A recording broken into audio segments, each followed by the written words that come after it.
respected Chairman of AICTE, Professor Anil Sahasrabuddhe, Vice Chancellor of Cherry School of Advanced Study, Professor Iklabe Sharma, UNEP Country Head, Shri Atul Bagai, Chief of Youth Education Alliance at UNEP, Mr. Sam Barrett, esteemed speakers of the session, chancellors, vice chancellors, principals, deans, faculty members from universities, colleges across India, heads of institutions, and representatives engaging with higher education institutes, other participants and attendees joining from different parts of the globe.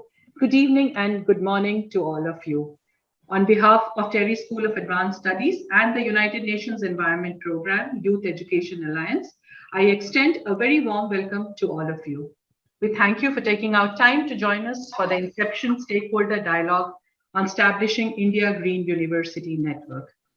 We would like to express our heartfelt gratitude to UNEP for collaborating with Cherry SAS to take forward their outreach with higher education institutes in India. The importance of strong educational component for sustainable development has been stressed at the 1992 Rio World Summit. And since then, we have almost come 3 decades. And there is a growing realization that reckless and mindless exploitation of the Earth's natural resources in the name of development is responsible for the existential challenges that we are in today. Overcoming this ecological and social crisis requires an ideology and an innovative approach, especially in the field of education.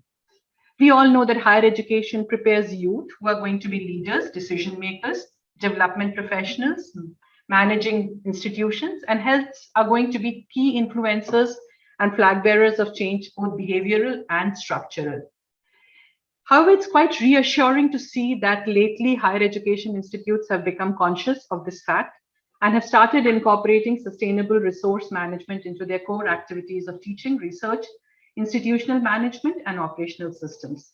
However, there is an urgent need to scale up this initiative and move to a whole institutional approach, for which it becomes crucial to build synergies among different stakeholders and get them to share, collaborate, and co-create. So today we are happy to announce that we have participants and attendees from 37 campuses and 19 organizations working in the field of sustainability across India.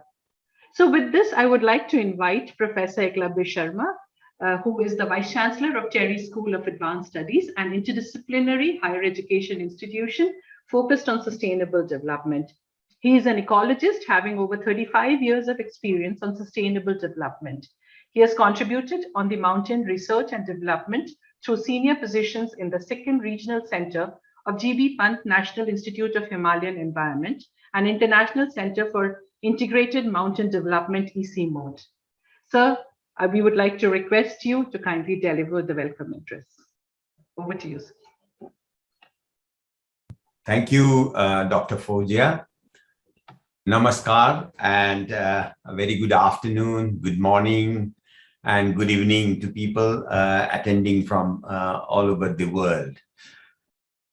The topic of Green University and talking about network and focusing India is indeed a very, very important, in my opinion, as this nation is in the path of development with a large number of population.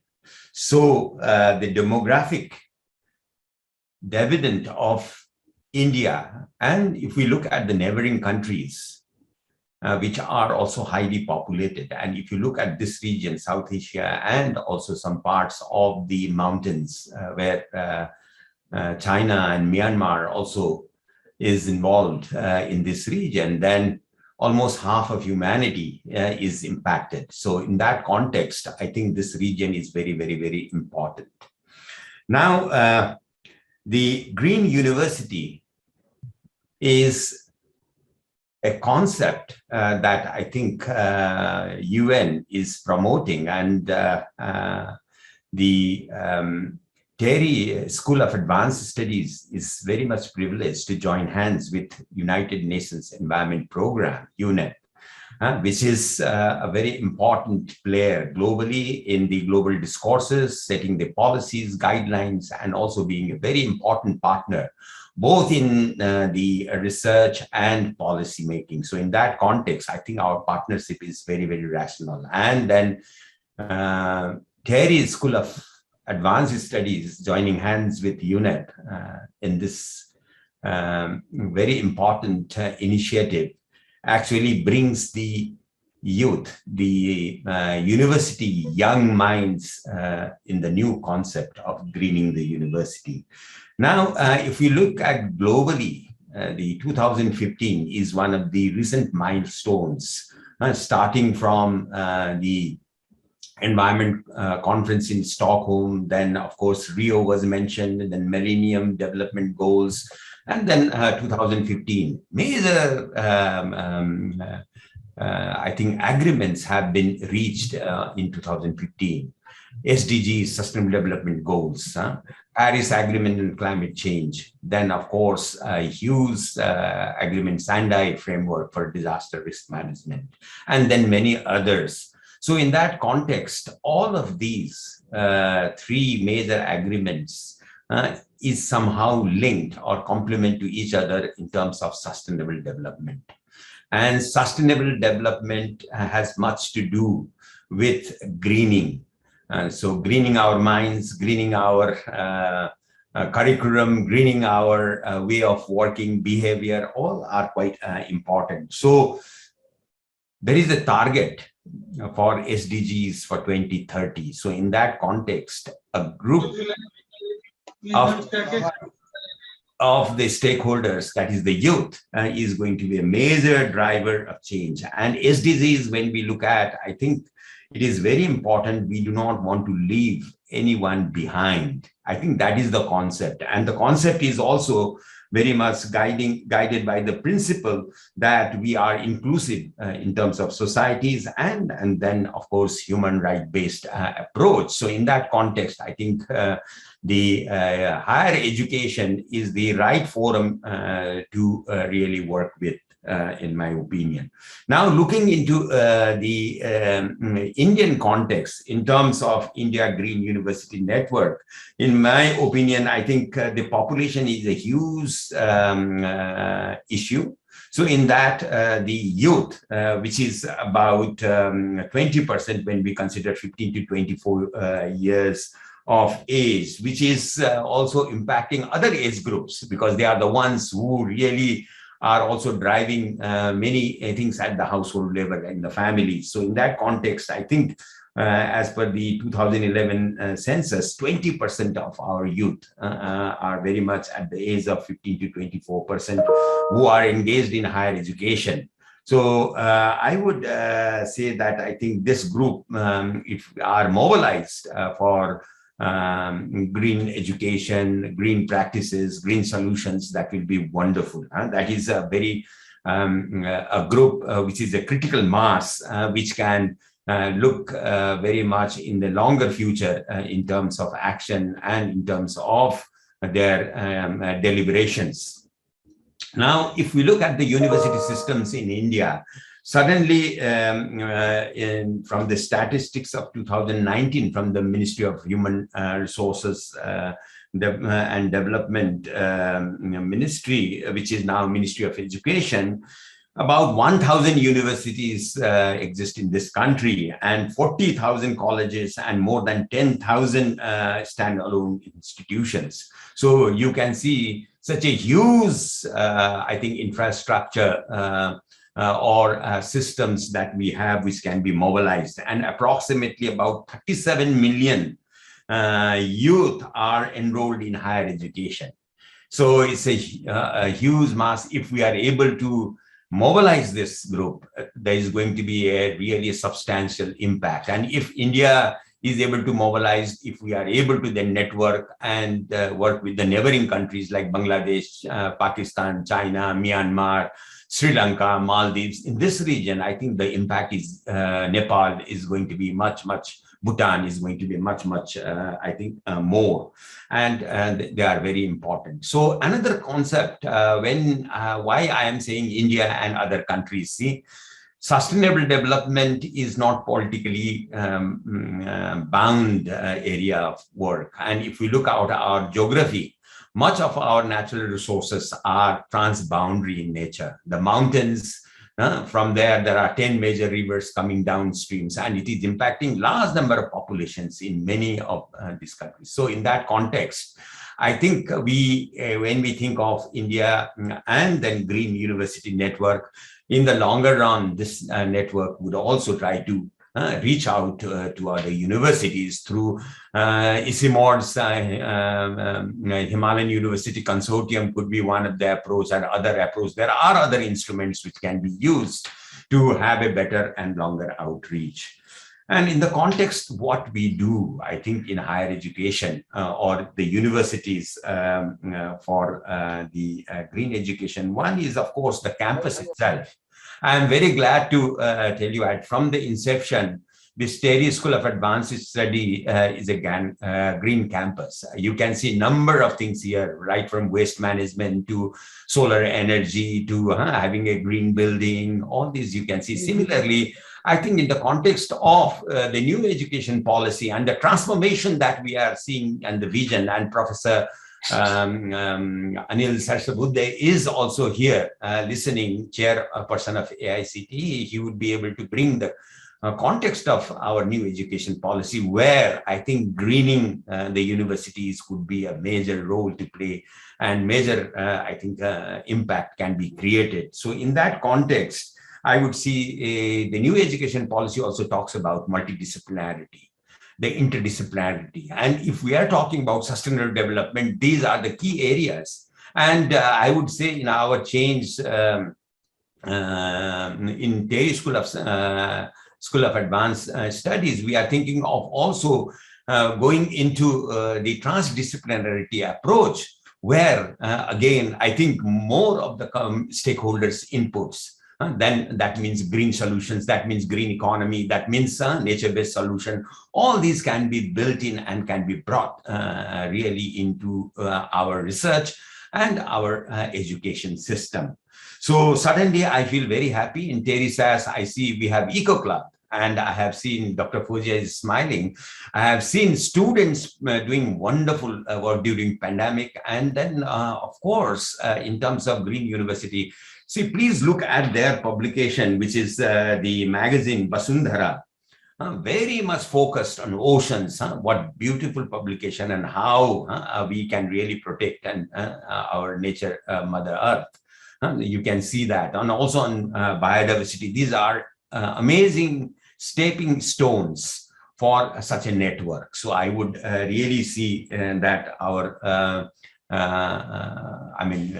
Terry School of Advanced Studies already having an objective of sustainability and working in an interdisciplinary and multidisciplinary approach, and with the students working in this, could take a model role in showing how this can be transformed in this region. So I believe on seeing is believing, and many of the people, if we are able to demonstrate in some of these universities the concept of the greening of universities, as Terry School of Advanced Studies could do as one of them, it will be really good, and it will really make steps forward. Like this network could also absorb or take the creative knowledge that is coming from universities and research institutions in terms of research and innovations. And suddenly we have to look for clean energy, we have to look for green practices, we have to really look for carbon neutral development. And of course, very much we should also look at circular economy. I think this I would like to emphasize. Use and reuse, zero waste approach. I think this is quite important for countries like South Asia. We have so much of waste. We are just wasting lots of things. Can we make reuse of these things? I think this is quite critical and important. And if we are able to bring this in our content work of the network, I think that will be wonderful.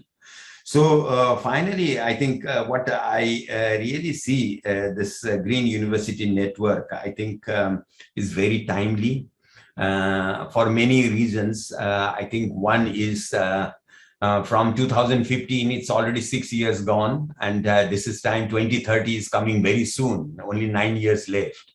And I think if we are able to mobilize the youth, certainly the impact and the targets, I think we will be able to reach some of these targets quite impactfully. So this is one reason. I think now is a right time in that sense. For India, it is very much right in the context. There is very large number of universities are being created now. And I see so much of new universities. So timely, if we are able to intervene, I think we'll be able to make suddenly change right in the beginning, inception of many of these institutions which are in the foundation and formulations. And then, of course, in the context of the new education policy, National Education Policy 2020, which also talks about sustainability, which talks about very much on the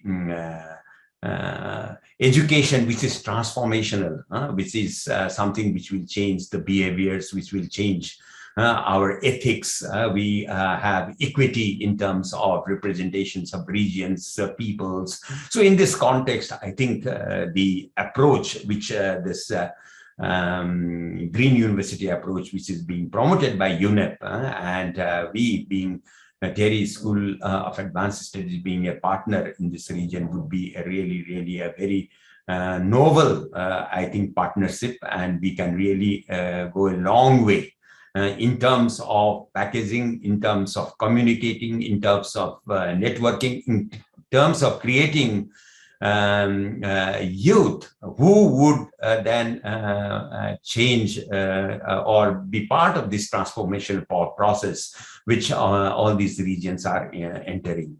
We have big challenge of drivers of change. Climate change is one. Then we see climate-induced migration we see.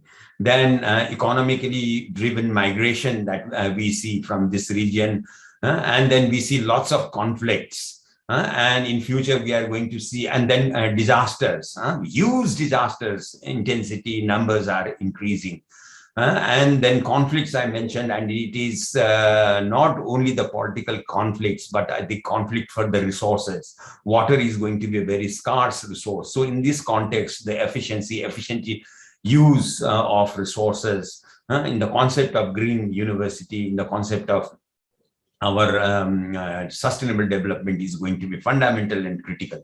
So I would say that all these are very important milestones that we can set forth for our partnership. And I really wish this event a grand success, and I would see the roadmap develops, and we would suddenly start the activities more rigorously by involving students and youths through networks of India Green University Network. Thank you very much. I see my very good friend, Mr. Atul Bagai, the country director, also here, and many UNEP friends. I have been a very old UNEP partner for very long time, and when I heard from Dr. Fozia about this partnership, it was a really exciting moment for me. So a very much looking forward for our partnership and our impact in this region. Thank you very much. Thank you very much, Professor Sharma. I think that was some very points that you brought out. The first and foremost point is about the demographic dividend that we have and how we can really leverage on that resource. You also brought out the collaborative approach. So not just looking at India, but looking beyond India, South Asia, Central Asia. How can we really look beyond even India and build partnerships there? So, and the third, of course, the call for urgent action. That what you said is 2030 is fast approaching. So yes, it's fast approaching, but a number of participants for this session have also crossed 100. So I hope that we have lots of enthusiastic participants out there who are going to take this up as a challenge. And I think they are going to make 2030 agenda a reality. So with that, I would now like to move on to Mr. Atul Bagai, the country head for United Nations Environment Program, India office. We are extremely honored to have him amongst us. UNEP has been contributing in multiple ways to ensure environment sustainability in India. So after UNEP established its footprint in India in 2016, Sri Bagai decisively led from the front to fulfill its mandate across climate change, chemicals, waste and air quality, environmental governance, resource efficiency, environment under review, healthy and productive ecosystem, and resilience to disasters and conflicts. Earlier, as a civil servant, Sri Bagai rose to the director position, ozone in the Ministry of Environment and Forest and Climate Change, Government of India, before joining UNEP in 2000. May I please request Sri Atul to kindly deliver his address. Thank you. Over to you, sir. Thank you, Fauzia, and good afternoon, good evening, good morning to everyone. It certainly gives me a lot of pleasure to be amidst all of you today. My friend Iklabe ji has set the context so beautifully that I am at a loss of words now as to what more can I add as a co-host or with Terry Sass and UNEP, because he's beautifully put the whole issue as a context for today's very important dialogue. And in fact, this dialogue we'd been wanting to organize since late 2019, but as with all things due to the pandemic, this dialogue also got delayed. So before I begin, I would certainly like to thank and express my sincere appreciation and gratitude to Terry School of Advanced Studies to have supported and partnered with us to facilitate this dialogue. And also particularly my friend, the Vice Chancellor, Professor Iklabe Sharma, with whom I've worked very closely when he was in ISI mode. And of course, Dr. Fauzia and her team for their unstinted efforts and support. My also special gratitude and thanks to Amitabh Kanji, CFC Niti Aayog, who would also be delivering his keynote address later today. I would also like to thank some of the friends who are here to support us. I especially recognize Professor Ajay Pratap Singh ji from Banaras Hindu University, Vijay Lakshmi Nanda ji, the principal of Miranda House, Tanu Jindal from MIT, and so many other friends. And I feel very humbled and very nervous to be speaking in front of Professor Anil ji, who is such an iconic figure in the field of education. So I was wondering what is it that I could add to such illustrious gathering which is here. But I'll just speak very briefly on, you all know that universities have since the days of Takshila and Nalanda been the agents of change and the catalysts for social and political action, as well as, of course, centers for learning. And in UNEP, we thought we should look at the higher educational institutions for playing a very vital role in educating the students on sustainability issues. Our office in India was set up in 2018, and we've been working since then with higher educational institutions, but not at the level at which we've now reached with the setting up of this green network of universities.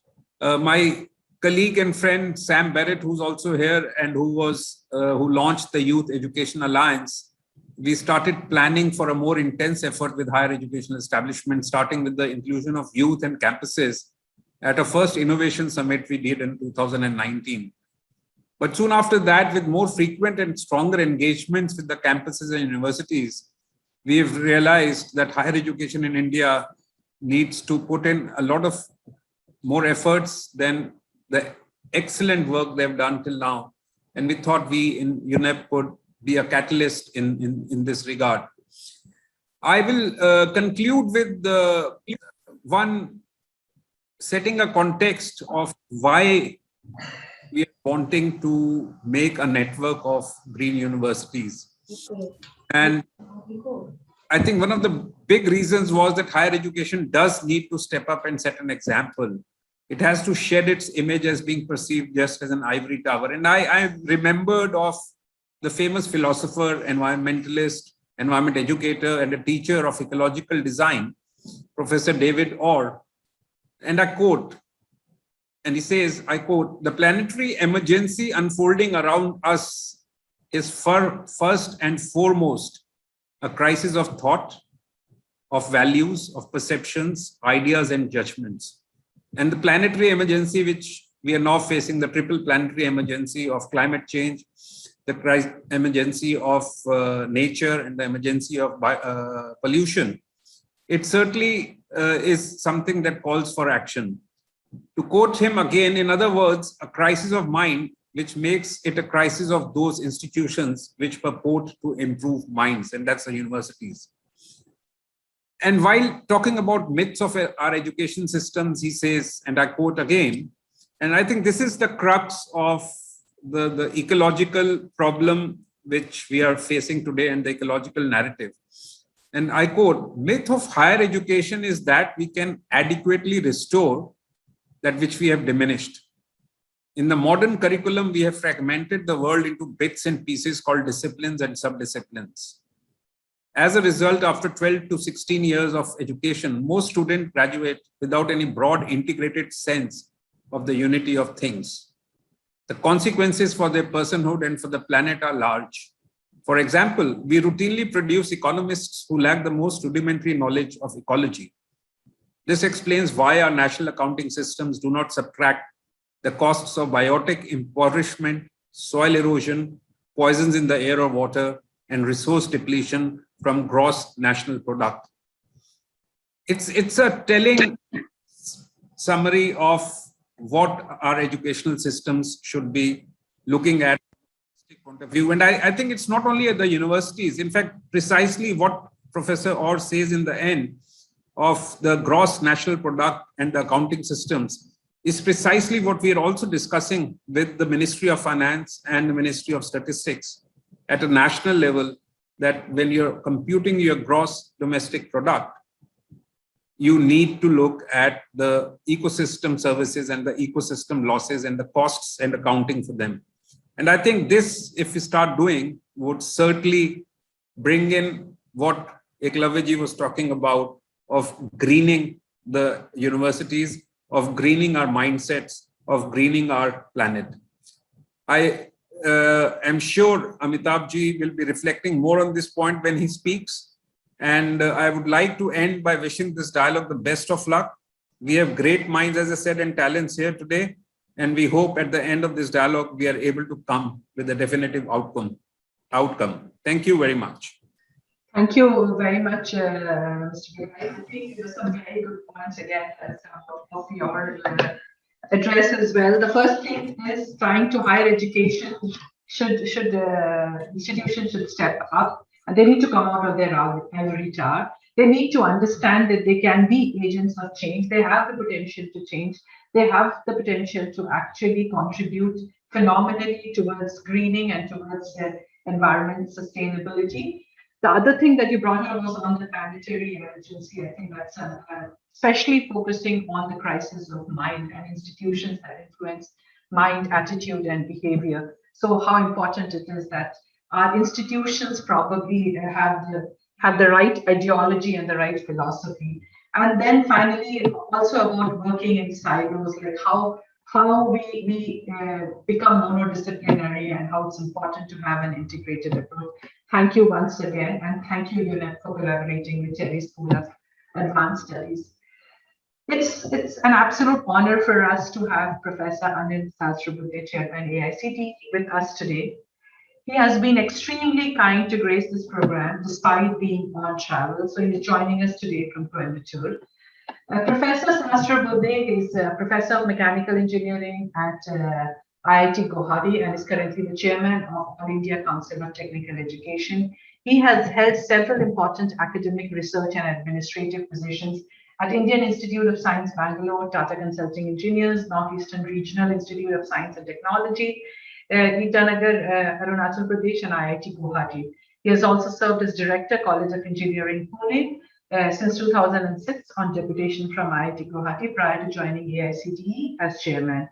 He has been bestowed with several awards, which include Maha Entrepreneur Award 2011 of Praj Industry, Jeevan Gaurav Puraskar, which is Lifetime Achievement Award from MIT World Peace University, Pune, Mahatma Gandhi Leadership Award from Indian Achievers Forum and the CSR Times. So regulatory bodies are actually the driving force behind greening higher education institutions. And AICTE has instituted a Green Campus Award to encourage higher education institutes to focus on sustainable practices. We are privileged to have you with us today. May I please request you, Professor Sahasrabuddhe, to share your thoughts and set the context for this dialogue. Over to you, Professor. Yeah, thank you, Dr. Fazia, for this introduction. And it's very exciting to be on the TERI campus very recently, maybe just a week ago, and then repeat performance, but on an online mode.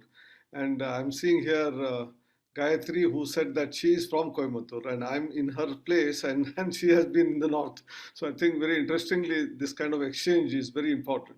Iklabe Sharma ji as well as Atul Bagai ji have already set the pitch for what we are doing and why we are doing. I think as a regulatory body, there are several things which we started in the last 4 or 5 years in line with what now national education policy also states the same thing. And that is very significant and important in terms of what we call sustainability. Now, we already have 17 sustainable development goals, but of all of them, the number 4, that is in education, is very, very important, because if education is properly provided to all the citizens of the country, right from age of 3 to onwards to about 18 at least, and then beyond in higher education, I'm sure all the other goals will automatically start happening. And therefore, education is the crux of the matter. And that's why in the new national education policy also, a lot of emphasis is laid. Atulji, you are rightly pointing out about graduates coming out after about 15, 16 years of education. And still they are, in the dark about what they have done. They don't know. And therefore, on one side, we need to have certainly some kind of a depth, but more importantly, holistic education, the width of education is very, very important, which will really bring in what we call sustainability in our attitude, in our performance, in our actions. And that's why the challenges which the world is today facing, especially post-industrial revolution, certainly there have been huge kind of gadgets and appliances and machines which have been created and generated, which has certainly helped the life of the people in terms of luxury that is being provided. But at the same time, we have created big challenge for our environment. At times, we also get to feeling that whether we are going to give a better planet to our children forthcoming, or we are going to damage it further. And that's where this zero carbon footprint or net zero and not zero kind of initiatives, greening of the campuses, green universities, green cities, they all become very, very relevant and important. And suddenly I remembered Mahatma Gandhiji, who said, this planet has enough for the needs of all the people, but does not have for the greed of even a single person. That is what it is. And that's why if we really introspect ourselves and in our day-to-day life, what are we using, or is it all required? I think the solution will come to our mind. And that's why when we started this Green Clean Campus Award, we had many things in mind. Our philosophy in India, Atul Bagaiji again mentioned about the Nalandas and Takshilas of the world. And we had 5 elements, they are not actual elements, but we call them as Pancha Mahabhutas, air, fire, wind, water, and sky. All these 5 elements have direct connection with sustainability as well as environment. And if we have a fresh air, then only we will be able to breathe well. Water, we all need it every now and then. Without water, we can't survive. Fire is an important element.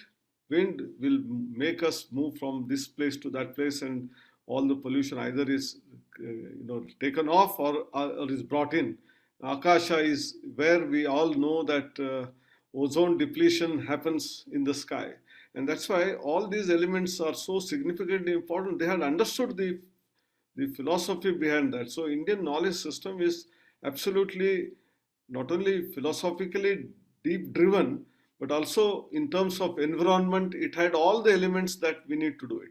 Today we talk about Mother Earth, but we always have Dharti Mata. We have always said that. We always said Vasudhaiva Kutumbakam, the whole world is one family. how we help each other is important. Sarve janaha sukhino bhavantu. Here, janaha is not just human beings.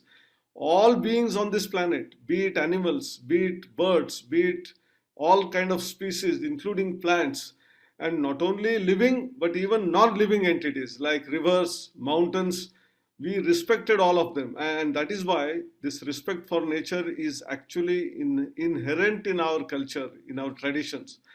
But somewhere down the line, in the same race that the West has been following, we have also started following. And that's why there is an urgent need to reverse the direction of movement.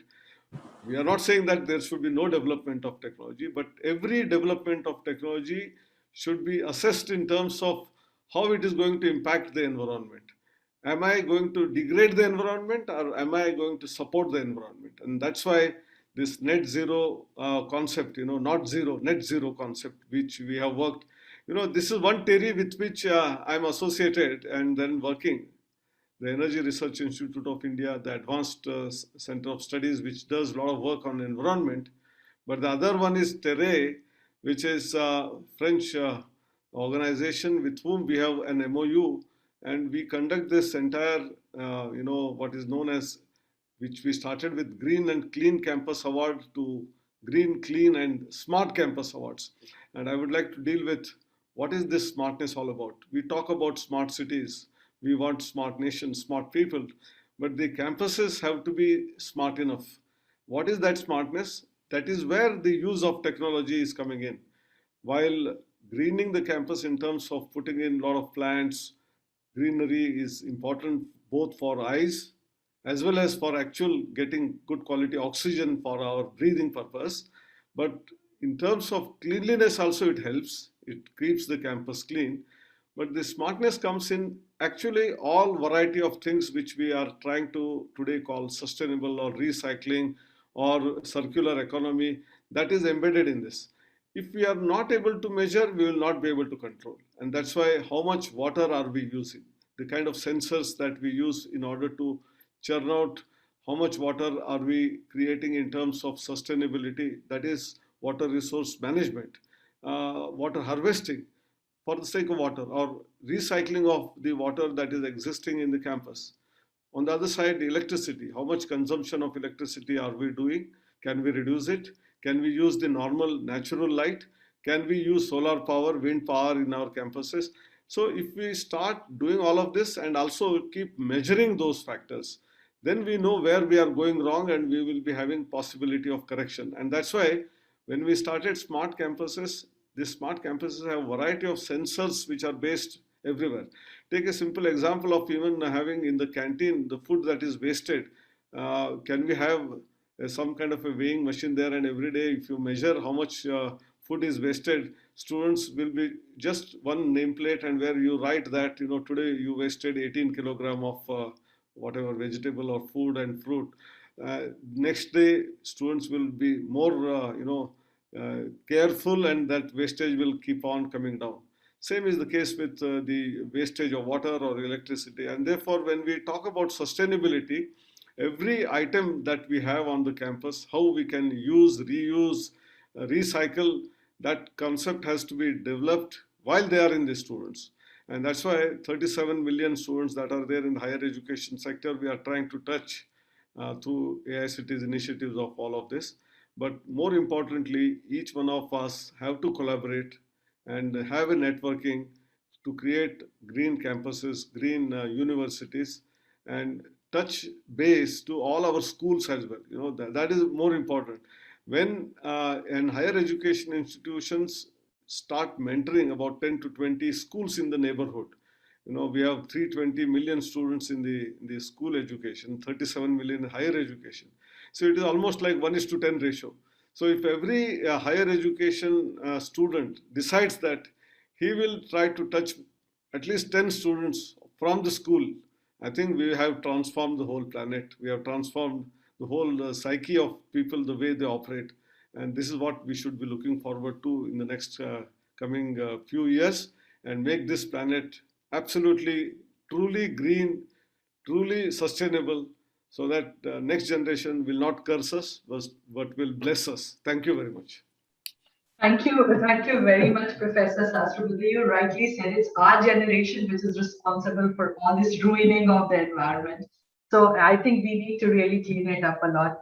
Thanks also for emphasizing on culture, that the air, fire, wind, water, and sky, and how important it is to connect people to their culture and trying to learn from what traditionally we practice in our societies. Also, the behavioral change emphasis on that was again, that's very, very important. So everything is not structural change. A lot of it is behavioral change, and that also needs to be focused on. And another point that you brought out was measuring what gets measured gets managed. So quantifying your waste or quantifying. So basically conducting audit in your respective institutions to understand how much resources you are consuming and how much resource you are wasting. Thank you so much once again. We are truly privileged to have you with us today. So with that, I will move on to Mr. Sam Barrett, Chief of Youth Education and Advocacy, UNIT, who has joined us from Nairobi. At UNIT, he co-founded the Playing for the Planet Alliance, a collaboration with the video gaming industry to nudge gamers' behavior and for the industry to use cleaner energy. He also oversees the work of UNIT to support higher education to decarbonize and shift the mindset towards sustainability in universities across the world. Previously, Sam worked as Chief of Public Advocacy for UNEP, where he ran all of the global campaigns on the issues of air quality, marine litter, and wildlife crime. Before joining the UN, Sam was Director of Communications for Avaz and Head of Press for Oxfam. So here I just wanted to say that Terry School of Advanced Studies is also the regional coordinator for Youth Education Alliance. And UNEP, through its Youth Education and Advocacy Initiative, has been engaging with higher education institutes across the globe. I would like to request Sam to set the dialogue moving by sharing the UNEP's initiatives in promoting networks as interactive drivers for catalyzing the adoption of green initiatives in higher education institutes. Over to you, Sam. Thanks, Fawzia, and thanks to everyone for making today happen. I think it's been a long time coming, as Atul and Gayatri are aware of, having worked on this at UNEP. So I think for us at UN Environment, universities, I think, are some of the most important institutions in the planet.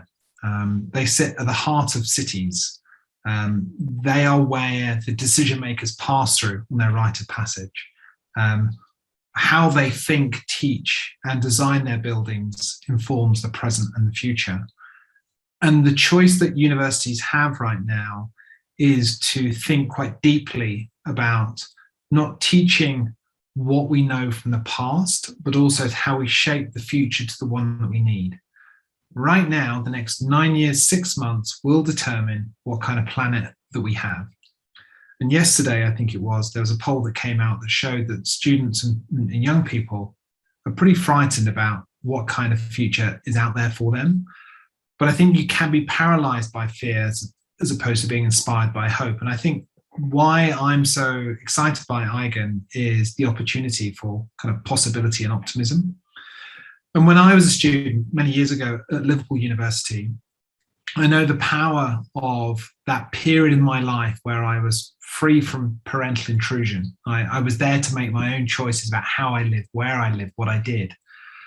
But also I know some professors there really had an effect on me. And one was an African history professor, Basil Davidson, who was an amazing, brilliant maverick who did all kinds of insane things in the war, but who had Africa in his heart. And I think what he did in many places to document the transition of colonial Africa to independent Africa really made me think quite deeply about how change is possible and everything is up for grabs. And it's probably why I'm here in Nairobi today, because of the brilliance of that professor. And I think the way I would like to kind of refer to IGAN is it's a catalytic opportunity for institutions to think big and think differently about the role that they can play. And our role at the UN is just to open the door to facilitate new dialogues and to give encouragement for the leadership we know exists out there. And so this kind of work we already do with the video gaming industry that reaches 2.7 billion people. And we've got them to think about how they can decarbonize and put green activations in games, which is moving very successfully. I was on a call just yesterday with the music industry, for the biggest labels, Spotify, YouTube, about what they can do to use their power to shape culture. We're also working with sport, so with the Olympics and a big new initiative called Sport for Nature, about how we can work with them. And so there's a lot that we could do to really make a difference, but I think that higher education is a collection of entities that we really want to do more with. And I think from our side, we work to set up networks in Kenya and Africa. But as Atul will say, India is where I think our heart is for this work. And we put a lot of time and effort both into the Titans in non-formal education, and we're putting a lot of time and effort into formal education to see how we can support this. Particularly, there are 27 million students going through higher ed in India, and it's probably more than that, and over 1,000 universities, so the scope is enormous. But I would say there's three things to be really wise to here, because I think there are a lot of networks that have good intention, but poor delivery. And I think this one will not fall into that trap, but it's a trap that's open to everyone. And that's about thinking about this initiative with a spirit of collaboration and servant leadership to change. And it's to really think deeply about what is it that you can do to help others, and to be open-hearted and open-minded, and to really think about what is it you're trying to do within, say, a 1 year, 5 year, 10-year period that will be transformational. We do need to be bold. We do need to try different things, and we need to be radical. And I think higher education, can play that role, but it needs to be brave. My second point is learn by doing. I think there's a lot of stuff out there that you can just pick up and run with that we think is pretty good. And you're going to hear from me and Patton on a new framework that will come off the back of this. And I think as we've just heard, like the Net Zero initiative, we've got 1,000 universities coming together from around the world to commit to be net zero by 2030 or 2050. We would love that to be something that the Indian universities could rally around as well. We've got another big idea about nature positive universities that Oxford University have developed that we'll be launching probably next month. And that will think about how higher ed can not just restore the landscape that surrounds them, but to think about what is it that kind of takes away from nature in terms of the supply chain, the food in the canteen. And they've got a really brilliant calculator that we'd like to see taken out into the world as well. And finally, the Little Book of Green Nudges, I think is something that really speaks to me, because students' behaviors are the greatest thing that you can change to make you a truly sustainable institution. How they go and live their lives the next 70 years will be determined to some extent by their experience at higher education. So the more you can get people to think carefully about whether they live lightly on the planet or heavily, and to get them to think differently about their choices that they take between the ages of 18 to 21 is really important. And that gets me to my last point, which is, I think we need to be aware that we're doing this for the next generation that are ready to lead now. So students have to be at the heart of this. They've often got better ideas than us. They've often got more energy than us. And I think they have often got the ability to do things that I think are transformational. So I think IGA needs to be young, it needs to be dynamic, and it needs to have people in the room to give the university leaders ideas that you can test and you can try. I think India shows us so many times about what's possible. And so if you kind of think about this with having three things at mind: collaboration and servant leadership, learn by doing, don't make this hollow, and then have young people at the center of it, I don't think you can go wrong. And so I am excited to see what you can do. I want to be challenged by what you can do. And I think I'd like you to look at this opportunity as a chance to really explore and test your leadership, and to really explore and test what's possible, and to don't worry about getting it wrong. Go and see what's possible. And we don't have time for this not to be a success. So I really look forward to seeing what you're doing. You'll probably get way too much information from UNEP that may or may not be useful, but we stand ready to support. But really, the leadership of this comes from Indian universities for Indian students, for an Indian future, and UNEP is a supporter of that. And we will help where we can, but we also look forward to seeing what you do. So thanks for this opportunity to kind of come and listen and learn. I hope what I said was kind of vaguely interesting, and I look forward to hearing the rest of the presentations. So thank you very much, Fauzi. Back to you. Thank you so much, Sam. I really would like to thank UNEP for the commitment that you have towards, getting sustainability integrated into the campuses, as well as, the point that you said that island has to be young.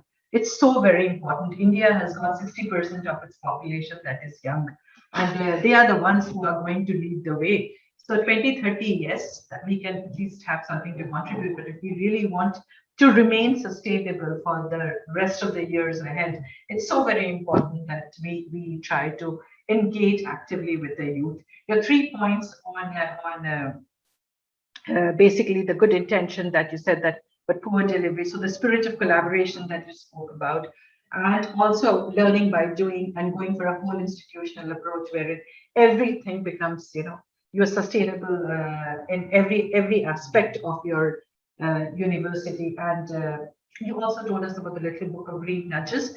So we would be sharing the link of Little Book of Green Nudges in the chat box. At the same time, at Terry School of Advanced Studies, we are trying to collaborate with UNEP also to promote Little Book of Green Nudges. So I would request all of you to probably look at that. We will be sharing some resources also with you. So I would request you to access those resources, and please try to register for Little Book of Green Nudges. It has got lovely 45 little nudges, which can bring about transformational change, not just in our educational institutions, but also in the society, overall societal level change. So with that, Sam, so very much, we are thankful to you that you came and you shared about UNEP's commitment and your focus towards ensuring that campuses become green. At this point in time, I would like to thank all the esteemed speakers of the inaugural session, Professor Iklabe for joining us and sharing thoughts, Shri Atul Bagaiji from UNEP for his thoughts on going for an integrated approach, Professor Sastra highlighting both culture, how important it is, and also about bringing about institutional green awards to bring about change in universities. Very inspiring and motivating talk. And Sam, for sharing those 3 amazing points which are there.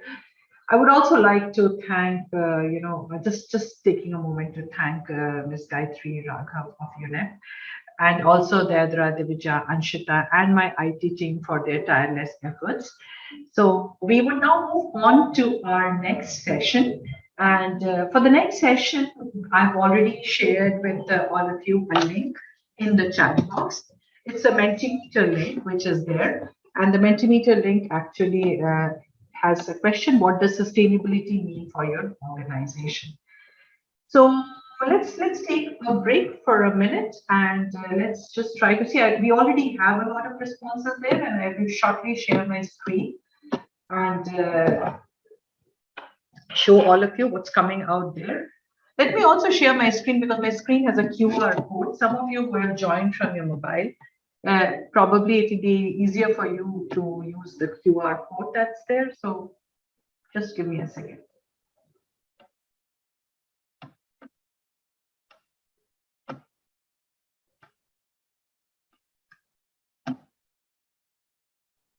So in case you are not able to click on the link, you may please use the QR code to respond.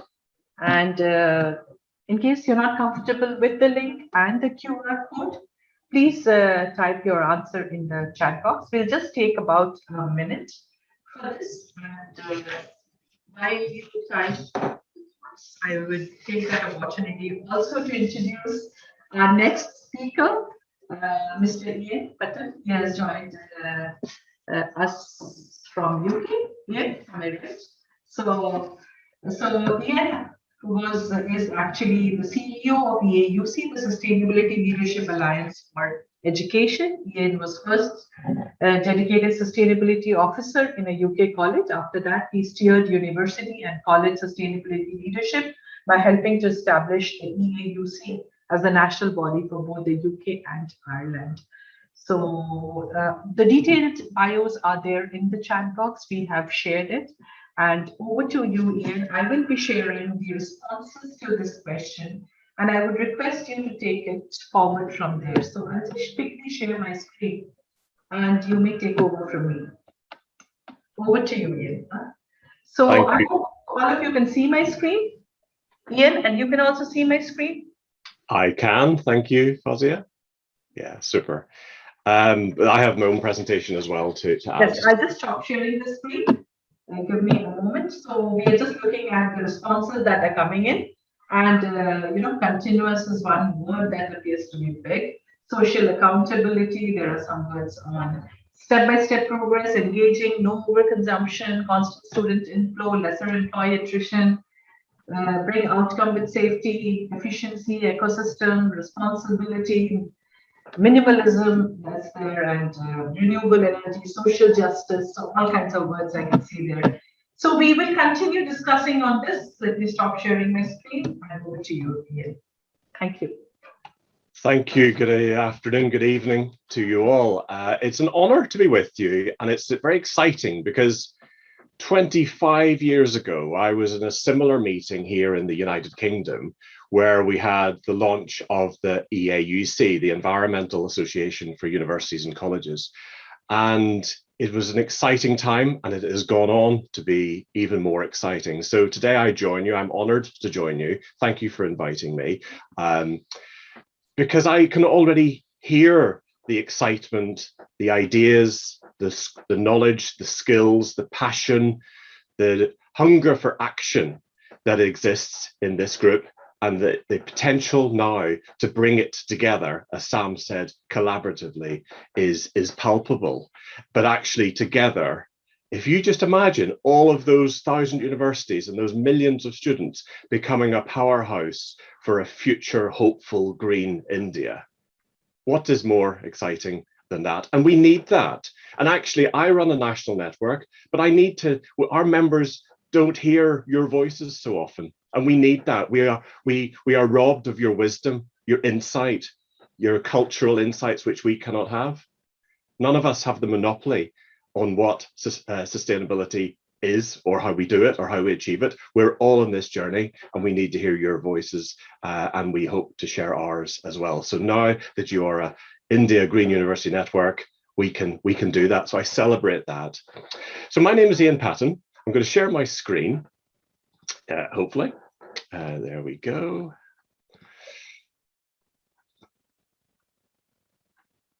Great, hopefully that will come through. So as I said, so I'm the Chief Executive of the National Sustainability Network for universities and colleges, the vocational colleges as well as the universities across the UK and Ireland. And it's a delight to meet you.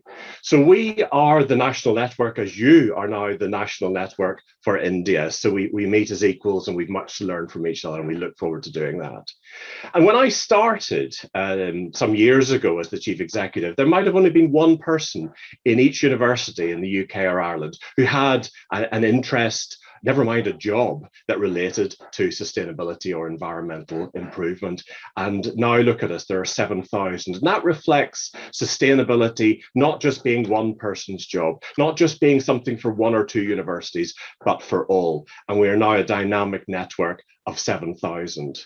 And we are a non-profit. Our member universities, they pay a membership fee. Now, we know that can be challenging at the start, but if money is coming in, it empowers you to do more, to lead more value to your members. And our members run the organization for themselves. And picking up on Sam's point about how important it is to bring our students into this process. EAUC used to just be for the staff of universities, no longer. The students It's their future. They have most to lose in a climate disrupted space where jobs are being lost to new technologies. They must be leading and empowered and part of this. So it's actually, we call ourselves now the Alliance for Sustainability Leadership. And that simply means we recognize that we need all parts of the institution and community partners and governmental partners to actually be successful. And we mustn't be insular. We must learn from other sectors. So we bring leaders together, vice chancellors, rectors, presidents, academics, researchers, campus managers, and students together to find new ways of thinking and collaborating. And just the final slide about us, we work very closely with UNEP, and we hope to work with you and all the other networks on the planet. We, with UNEP, run the Green Gown Awards. I've already heard such great, exciting practice and stories in India. Let's tell the world about your practice. But it's not just about telling the world how good some practice is in India. It's actually helping the rest of India and the rest of the world's universities to raise the bar and be better, more sustainable institutions. So consider applying for a Green Gown Award. The SDGs have been mentioned. They have revolutionized much of our teaching, and they must revolutionize all of it and all of our research. How does every course that we deliver in our university or our college, what's the impact on the SDGs? Is it actually going to help realize those SDGs, or is it actually working against those realizations of the SDGs? So consider signing the SDG Accord. It's the world's universities coming together and saying the SDGs are important to help us manage our institutions, to help us identify new research that needs doing, to help us teach for sustainability, and then share our learning across. So consider signing the SDG Accord if the SDGs are important to your institution, and they must be.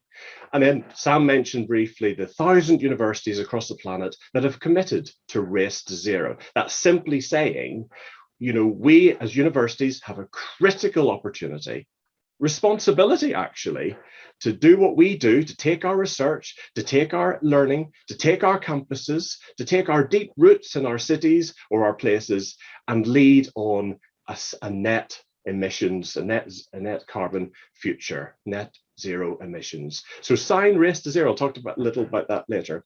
And then moving on, because we're talking here in this session about the UNEP Sustainable University Framework. And in the UK, we have a framework, and it's called the Sustainability Leadership Scorecard. But we wouldn't believe that it fits India. It wouldn't believe it fits Africa. In North America, they have stars. In China and Japan, they have other models. So what we're talking about today is UNEP's Sustainable University Framework, which recognizes that most universities across the planet don't have a network to support them. You now do, but they often don't have a framework to unite them, to help them speak a similar language. So I give them a mechanism to actually go, right, where are you on this journey? And to give them a common way of driving that journey ahead. So I put a link in the chat box to the framework if you'd like to look at that, or you could just Google it. But it's essentially a simple generic tool that helps you define what is a sustainable university and helps you plan a pathway to becoming one. And it's really important. This tool came together from looking at all of the world's university sustainability frameworks, and it tried to pull together the best pieces. But in the end of the day, it's only going to work in India if you make it fit you. You are unique, you are different. Your definition or approach to sustainability is very different to North America or Ireland or France or China. You know, make this tool work your own. It's generic and it's designed so that you can then go, right, what does this look like in India? What does sustainability look like in India? And then you can plan your journey towards that. It's not for me or anyone else to tell you what that looks like. And it's a stepped journey because sustainability is big. It can be overwhelming, especially if you're a university not at this event today who doesn't recognize the value of sustainability or actually the risks of not becoming sustainable. So it helps you start as an emerging institution with some actions, or helping you identify what are your early actions. Then it takes you on a journey as you become more confident and you've identified people and responsibilities and maybe some resource to developing it. You become a progressing university. Then you become established, a leading, and then a sustainable university. And it's stretching us. There's no room for complacency in this agenda. This is what we think good looks like. And then when you get there, you're going, okay, actually, we could do better. And it stretches our ambition and scales our action. So that's what this STEP journey is designed to do. And very simply, it divides a university into 4 components. There's nothing new here. It recognizes the teaching and research, which is obviously at the heart of your institution, but it also looks at the buildings and the environmental side of your institution, how your institution supports or includes or advances society and looks after people, but also its governance, its administration, its leadership. But this is then the next critical bit. It's for you then to, having looked at your university through those 4 lenses, to actually identify what is significant. What are the significant sustainability impacts, positive and negative, for your university? Because some of us are heavy research universities. Some of us are in rural areas, looking at land and biodiversity subjects more. So it's for you to actually step back across your university and go, right, what are the areas that our university are particularly, impact and need to improve on, for our unique university? And then very simply, it takes you on this journey.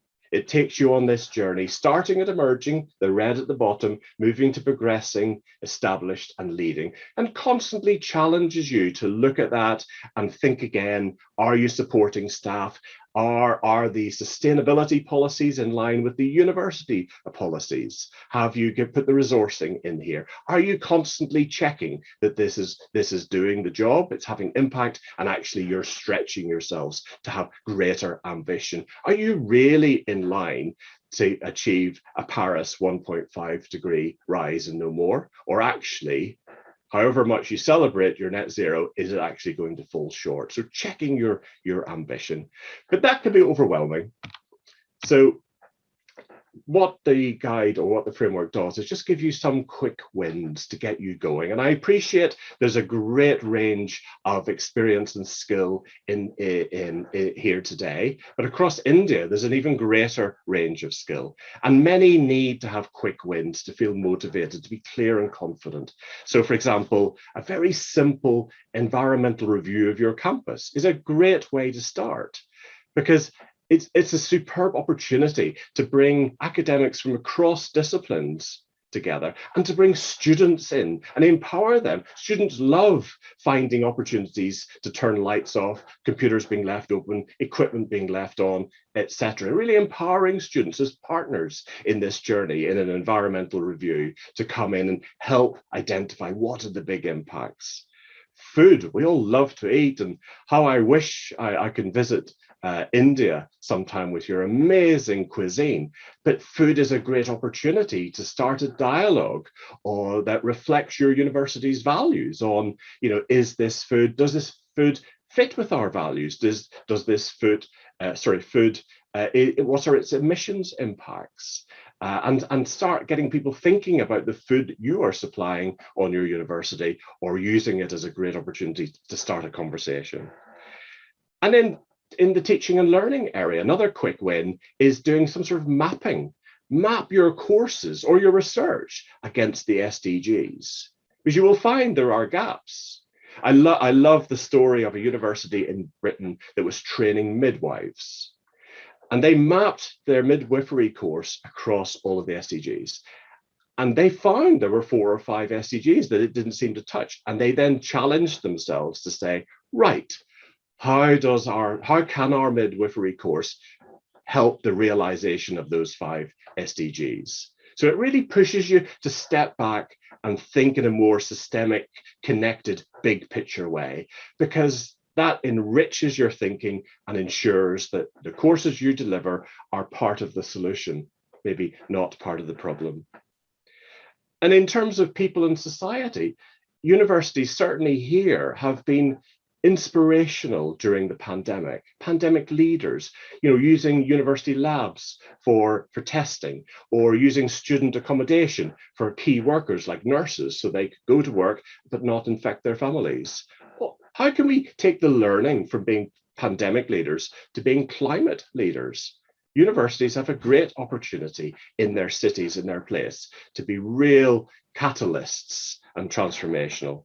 And then the last thing is about leadership and governance. Make a commitment, go public, tell the world, sign Race to Zero, sign the SDG Accord, because it's a real public demonstration that you are taking this agenda seriously. And it's a great start for all of those conversations. And if you're the Vice Chancellor, give permission to your constituents to, hold on a second, sorry, that I cannot talk.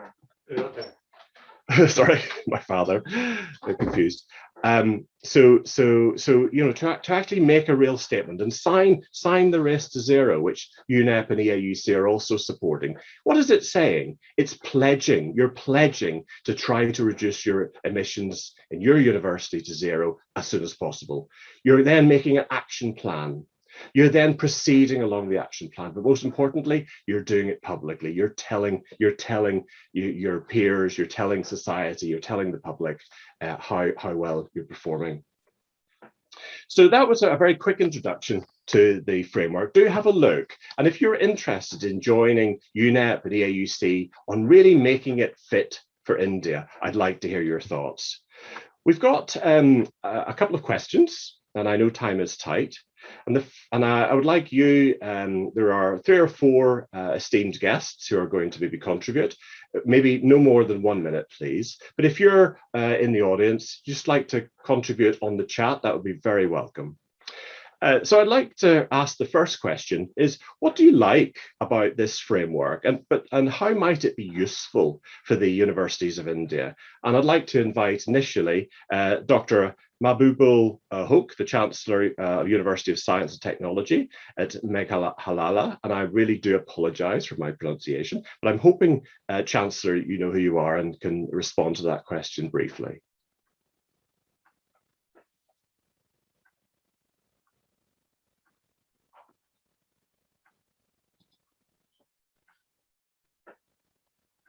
Shall I move on? Yes, please. Okay, so I'd like then to ask the same question to Professor Saroj K. Nayak, the Dean of ITT in Orissa. So Professor, are you able to join us and answer?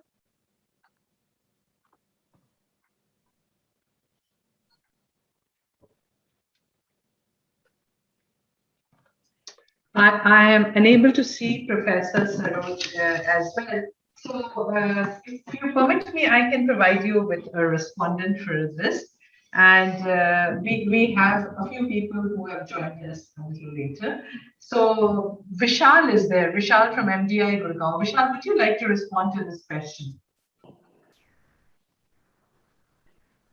Yeah, thank you, Fawzia. No, I think it's relevant. I think we need to do a bit more thinking in terms of internalizing this to our setting. But among the many things that you mentioned, I think one thing that really struck a chord with me was the box which spoke about people. And I also mentioned earlier in the chat box that more so now after the pandemic, we need to think much more seriously about issues of diversity and social inclusion. And sometimes in our bid to go green, in our bid to work towards sustainability, efficiency, we forget the fact that these things mean different things to different people. And what is efficient for someone is actually a compromise for somebody else. So I think we need to look at ways of addressing these trade-offs. But personally, for me, it's about looking at how we green curricula. And while we're greening curricula, while we're bringing in perspectives of sustainability, how do we address social differences? How do we address the fact that men and women, different social groups have a different relationship with the environment, with natural resources, and how all this has changed in the post-pandemic world. So I would like to, my personal response to this is that in our context, maybe we need to think much more about these issues and reflect on them more seriously when we talk about greening universities, especially when we talk about greening curricula. Yeah. Vishal, the very wise words there, and I support that entirely. I think the value of having a network and the value of a network having a framework is that it helps to break down some of those barriers of language or of concept to give us a common language, just like the SDGs. You know, be you in government or in industry or in teaching, the SDGs are the same and they give us a common language. And actually a framework does something similar to that and helps us recognize actually we have more in common than separates us. And this, you know, it really gives us a more clear picture of how we can help if we find there are many of our universities having a common problem in one part of the framework. It really helps, you know, the IGUN group to actually go, right, let us focus our thinking and our resource in that space to help the majority move on. But very, very wise words. Shall I move on to the second question? Yes. And you don't have the first respondent, you have the second and the third respondent. So it is again what, sorry? The first respondent is not there, so we have only in attendance the second and the third respondent. Super, that's it. So Dr. The question to, first of all, to Dr. Poonam Kumaria in Delhi, what are the areas of improvement or maybe missing components, and actually Vishal might have suggested, you know, making it fit to your context already, that you find in the framework, and how might this be addressed? So what areas of improvement or missing components could be added to improve this work to really have impact in India? Thank you so much. I think it's in a macro document, and we can have some of our own deviations at the local level. I feel the framework outlines the importance of education and university in achieving sustainability through various social and behavioral changes. And it also focuses on redesigning and remodeling of various components. It clearly elaborates at the core areas of sustainability by integrating climate, research, awareness, and networking among all the stakeholders. Framework also outlines the importance of regular assessment of green actions taken at the university level. And I feel that it also increases the accountability of the work done at the work individually as well as collectively at the university level. With such a commendable work done, it is really hard for me to look for areas of improvement in the document. However, with an experience of previous green action movements, which we are doing right now with UNEP, with the LBGN program, I feel the importance of students or youth as a stakeholder, as a manager of revolution and great motivators for peers as well as for others in the university is very important. Many times when you feel that the work is difficult to be done, they come up with out of the box solutions that make it one believes that they are truly the bearers of the torch for our future. That is why we need to focus on their role as ambassadors of sustainability. We can introduce a system of positive reinforcement for the youth, where they can be awarded certificates or badges or internship in lieu of their efforts to make campus sustainable. We can also bring the concept of green scorecard, which could boost and motivate others to achieve constant change in the campus with respect to sustainable components. The UNEP Sustainable University Framework is indeed a step forward to achieve the goal of sustainable development, taking care of each part of environment and social system. I wish the establishment of India Green University Network will be successful in bringing the much needed change in the society. Thank you so much. Thank you very much, Poonam. That's a great answer. Can I ask the same question to Professor Sutupa Patti, who I see on the screen here? Sutapa, sorry. Yeah, good afternoon. And responding to that, like I come from the India's first Jesuit university, Exam University, and we actually have been since 80s more, working towards through students towards social and environmental conscious, behaviors and daily operations. But of late, with our new campus coming up in 2013, your framework, when I went through it, it gives a nice, flexible and a macro, level understanding, like one of our panelists said. One thing is marrying all other frameworks with that, which also comes from, because when we look at, recently we completed the green audit. So even for facility management, when you do green audits, so there are a lot of indicators and different frameworks available. Just if you are looking at campus, energy audit is a subsection. Then you have the biodiversity audit. Currently, the challenges with framework are at operational level, collecting data, integrating it, and then macro level, which marries different indicators to the principles. So the good part which I saw was it's flexible. It allows you to go through stages, like we were wanting to anchor in this part of the world. Along with Wipro, we also did some programs with schools and colleges to be the anchor point. So the framework is flexible to start with at the beginning and has given a roadmap, speaks about audit requirements, which is a continuous improvement. But my point would be, how do you marry and integrate it? Because there are multiple frameworks of sustainable campus and green campuses. So which is easier to understand, which is easier to make, operationalize, easier to measure, easier to audit, from principles to down onwards, Another thing I liked is, and I perfectly agree, is making it student-centric. We have had great success at the field level only when we made it, student at the center, leading the initiatives, and also collaborating, like School of Sustainability in the university is probably the first dedicated school, but we could gain traction only when we collaborated with other schools. So suppose School of Sustainability faculty doing research with HRM faculty, and beautiful research coming in other functional, cross-disciplinary. So these are the 2 points which I think I saw in your framework, which I absolutely agree. My only thing is, how do we, amongst all the different frameworks, how do we marry it and make it into a well understood and operational level framework? Yeah. Thank you. Thank you, Professor. Very, very wise. This is only a tool, a resource, because for many universities around the planet, they have very little to go on.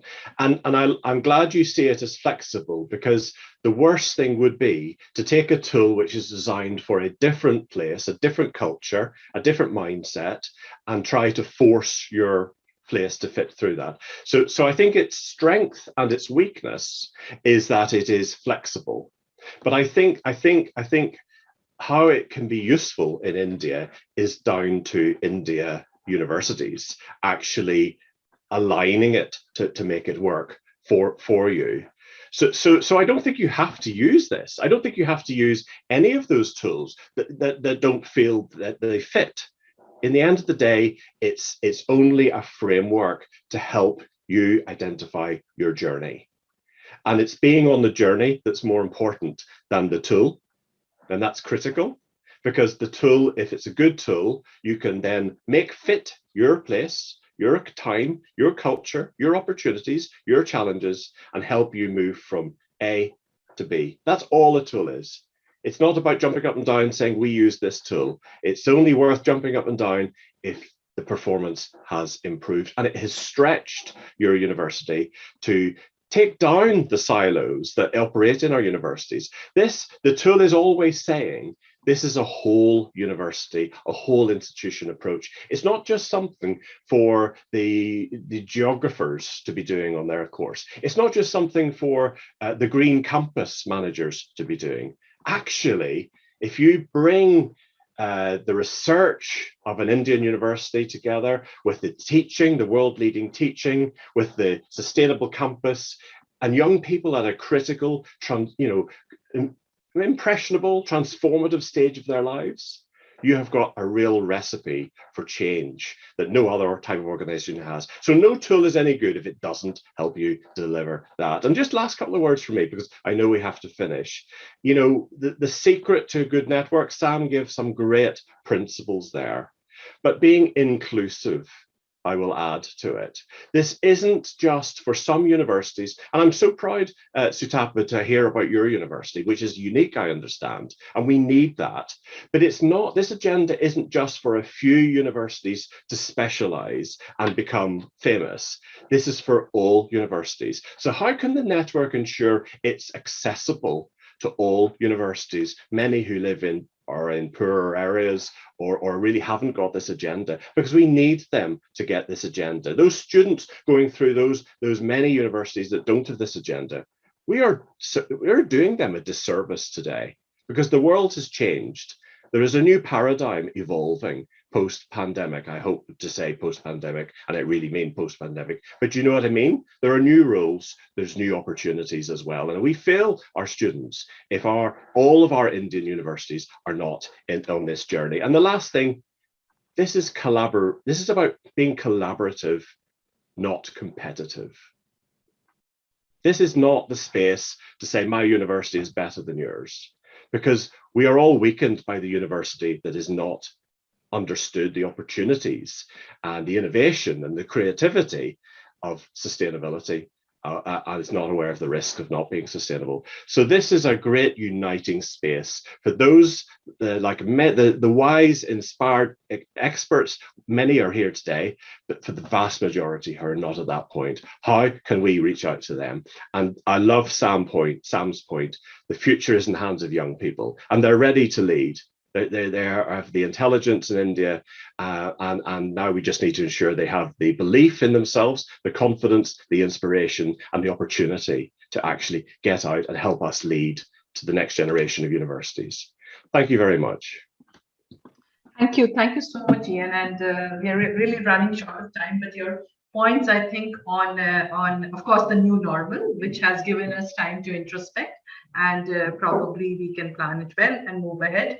The other thing is that there are a lot of people doing a lot of good things, but somehow, you know, that competitive approach is no longer going to work. We need to really collaborate. There's no need to really looking at reinventing the wheel, but probably coming together on a single platform and learning from each other and scaling up fast. So I think that's something that's very, very required. So, and youth, of course, has to be at the center of it. There's no doubt absolutely about it. I agree with that. Thanks a lot, Ian, for the session. And we are really running short of time. So with that, I would like to invite Abhijit. And Abhijit is the program manager and leads sustainability and education initiatives at the Wipro Foundation, has been working on a large number of education programs across colleges and communities. So over to you, Abhijit. Thank you, Dr. Fawzia. We will request everyone to keep their responses short and brief, and they can share more information in the chat box. Yeah, am I audible? Yes, you are. Thank you.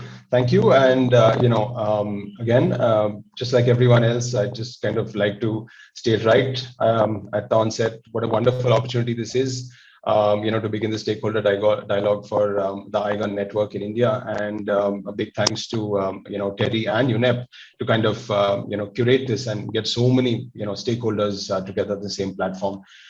Right. So this session that I have been requested to do is essentially to kind of map the underlying strengths in the Indian higher education system when it with specific reference to sustainability and its integration into the education system. And what I would like to do is to not, I'm going to try and state, the context exactly as it is, We're not going to try and tell you if a particular initiative or an approach is good or bad. We're just going to state the context as it is. And what I'm trying to basically outline is that there are fundamentally many approaches through a diverse range of stakeholders, all operating in their silos, most of them, but all coming, if they can come together and form this kind of groundswell, that's what we can hopefully use to catalyze a fantastic Green Universities network, as well as also influence policy.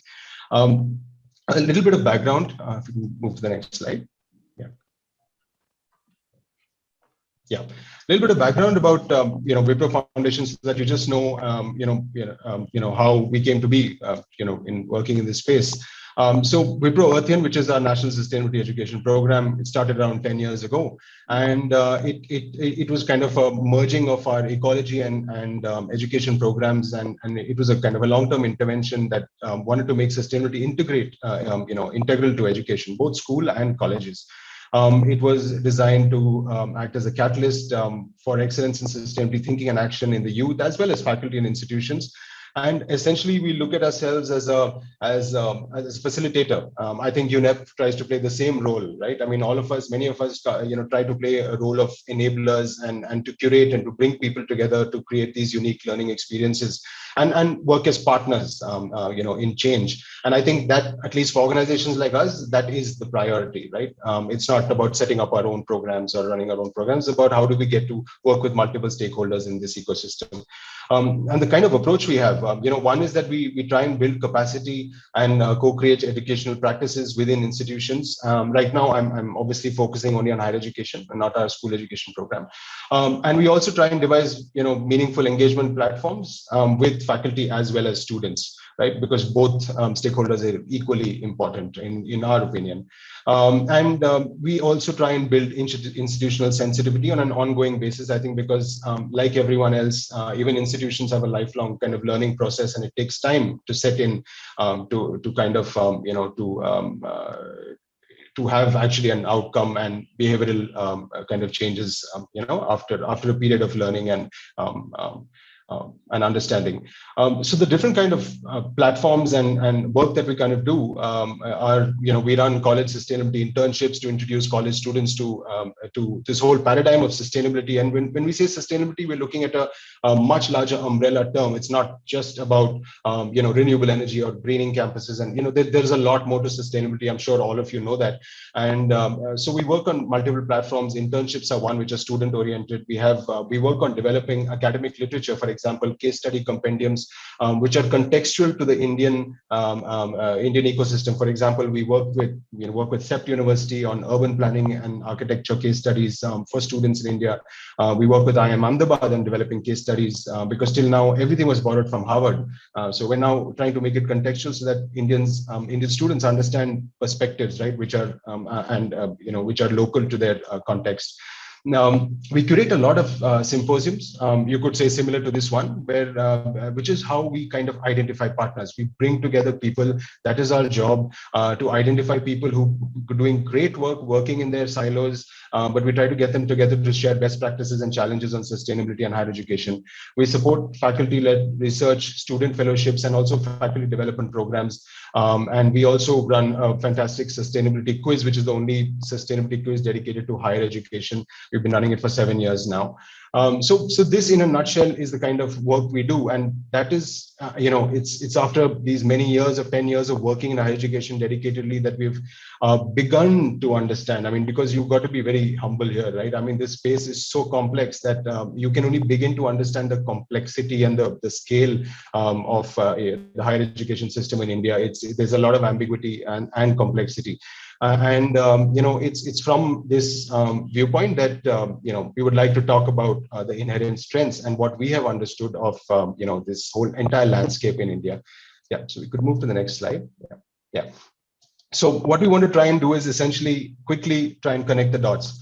One is of course, like the first line says, we're trying to paint a landscape of sustainability and higher education in India, and also trying to identify if there are inherent strengths and frameworks and platforms that we can build on, like which the Indian Green Universities Network and all the other institutes represented here can build on, right?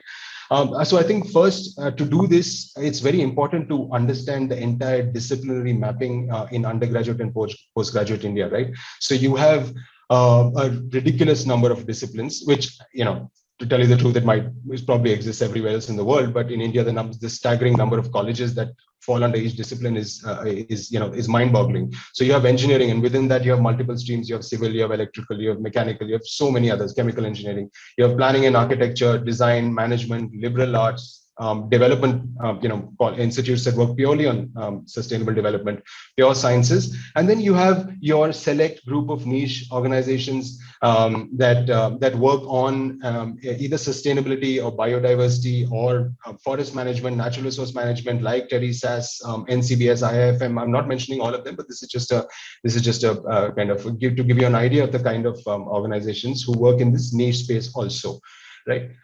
So now all of them have different approaches, and even the stakeholders. So now there are two categories of stakeholders, three categories actually. So one is the institution itself, the academic institution. You have then practitioners and other specialist sustainability domain specialists like like TERI, like UNEP, like CSC, CE. I mean, I can name a huge number of them who try and then work with these organizations, right? And then of course you have the students. Now, how do we map and identify different approaches that people have taken in their journey in sustainability? Now, when I say journey, this really segues well from Ian's wonderful session on the framework, because if you look at the Sustainable Universities framework, you have quick wins, and then you have categorization of universities who are in different different journeys in their attempt to kind of become a truly sustainable campus. And I think all of these approaches which are both tactical and strategic in nature, tactical in the sense that some of them are not very long-term, and strategic is where they are thinking long-term, but they all somewhere or the other fit into that framework. So I think that's what I've tried to do here. So you have elective courses, core courses, and standalone courses, right? There are colleges who just have elective courses alone. There's some who have both a combination of core and elective. And when I say standalone courses, these are where, for example, it's a postgraduate diploma in sustainable management, or environmental studies, or sustainable business. So these are your standalone courses, and there is a lot of debate whether what is the right way forward, what is the right foot forward. Is it to set up a standalone course, or is it to set up elective courses and take small baby steps, or do you find ways to kind of integrate it across the discipline, multiple disciplines, without making it a separate standalone course? So you map sustainability concepts to each discipline. So chemical engineering, you find what are the critical concepts in sustainability, and you map it to that curriculum, the chemical engineering curriculum. So I mean, there is no right or wrong here, because I think we're a big experimental kind of stage right now, and so there are a lot of universities who are working in this space. Then you have your embedded schools of sustainability. You have centers, which is fantastic, because you will find engineering colleges, for example, like IIT Bombay, which has a center for technology alternatives in rural areas, where students work on core sustainability issues and do research in rural areas, and they're part of a hardcore engineering university, a college, right? Then you have Azim Premji University has School of Climate Change and Sustainability. You also have Ashoka University. There are many others that I can name who kind of work in this space and have their own schools of sustainability. IIT Chennai has Indo-German Chamber, Chamber of Sustainability, right? So there are these multiple colleges who have been able to carve out these little niches within their organizations.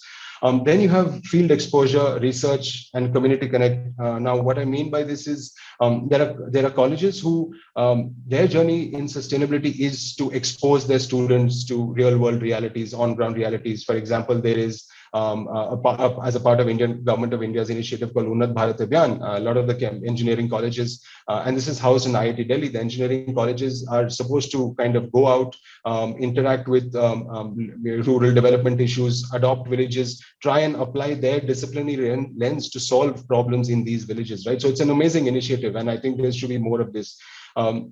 And there is a lot of research also going on in some of these sustainability centers where they also try and interact with the local communities. Then you have colleges who won't do any of this, but who go ahead and start, who host sustainability summits, which is again fantastic, right? Because even though they haven't been able to institutionalize it themselves, they have taken that first step to bring together different colleges and talk about sustainability and how it can be implemented, right? You have faculty development programs. I'm the Bangalore, for example, runs a faculty development program for faculty from across the country to learn about sustainability and how to incorporate it into business. You have massive online open courses. You have case methodology used in different colleges as a pedagogic tool. And then, of course, the low-hanging fruit, which is campus sustainability initiatives. Now, when I say low-hanging fruit, this is not in a derogatory sense. This is because literally, as Ian and Sam and others mentioned, this is some of the first steps that colleges can take in that direction. These are your quick wins, right? As Ian's framework, as the Sustainable Universities framework mentions. So I think a lot of campuses are moving in that direction. And whether it's through energy, water audits, you're looking at greening of operations, supply chains, working with facility management. So I think so. Again, that is another entire, and there are organizations who are helping them with this too, right? Then you have student and faculty research at the postdoctoral level, and faculty who are working on multiple things on business and sustainability. They're working on sustainability and human rights, and variety of initiatives. Then you have this new trend with now obviously climate change being, and with the new IPCC report. I mean, this is the rage now, and it's important. And now I think people and investors, other incubators have realized that there is a need to tap into this kind of latent skill that is available in engineering and all kinds of other colleges to start climate skilling at the undergraduate and postgraduate level, and set up these incubators and accelerator programs so they can turn into fantastic social enterprises working on climate change and sustainability. So I think this is again a fantastic trend in that movement. It has already started, but again, look, we're still talking about a tiny sliver of colleges in India. This is no way a representative of the vast majority. So I think that's something that's a little caveat and reality check that we all need to keep in mind, though this sounds very exciting. But this is just to kind of underline that all this exists and we can build on this. And then, you have organizations, not academic, but otherwise, like there is Cloud Campus, SCCN Campus Cloud Network, CSC's Educator Network. You have the Principles for Responsible Management Education, TERI doing great work, UNEP, Climate Collective, CE, Wipro. I mean, there are multiple people who, and we all kind of know each other, we work with each other, but we're always trying to, we need to find more ways to kind of work together and create these, these platforms where people can engage. And I think so this is again a fantastic strength. Many of those organizations are here today, so this is something that, we need to build on. If I had to point out kind of three areas of, key areas of leverage, and I think this is what each of us can, as organizations, academic institutes, independent practitioners, can look out to kind of leverage our, one is individual faculty champions, because from our experience, we have understood that literally our window of opportunity to work and get a foot in and work with any university and to kind of convince them and get institutional buy-in are through faculty. These driven individual faculty who kind of have dedicated their lives to sustainability. They do research, but they often don't get that kind of buy-in from their own institutes. So that is one. The second is centers of excellence. So I think, as Professor Sutapa mentioned, we work very closely with Xavier School of Sustainability. So we look at Xavier School of Sustainability as this nodal center of excellence in East India and in Orissa. So they kind of do this fantastic outreach and work with schools and colleges to kind of build this institutional awareness on sustainability, hold dialogues in that state. And I think that's critical for us to be able to find these champions of sustainability who can evangelize your message and your programs, right? And last but not the least, not at all the least, is existing student networks and eco clubs. I think many of you mentioned, Sam had said it, and I think a lot of the comments in the chat box also indicate that students are a big driver. And I think this movement currently is very faculty and kind of academia driven. And I think it's time to move that focus to students. We need to find the right platforms. We need to try to find ways to engage them because their mind works differently. And I think students absolutely are the future. So we need to kind of capture their minds early, but give them opportunities. You can't just go and preach, right? You got to give them opportunities to innovate. You got to give them opportunities to kind of air their opinions, because a lot of these, I mean, I'm so happy with UNEP and Terry that there's so many students this here today, because normally these kind of programs you won't find student representation. It's unfortunate, but that's a hard reality, right? It's all kind of in that realm of deep academia. So I think that's absolutely essential that we move in that direction.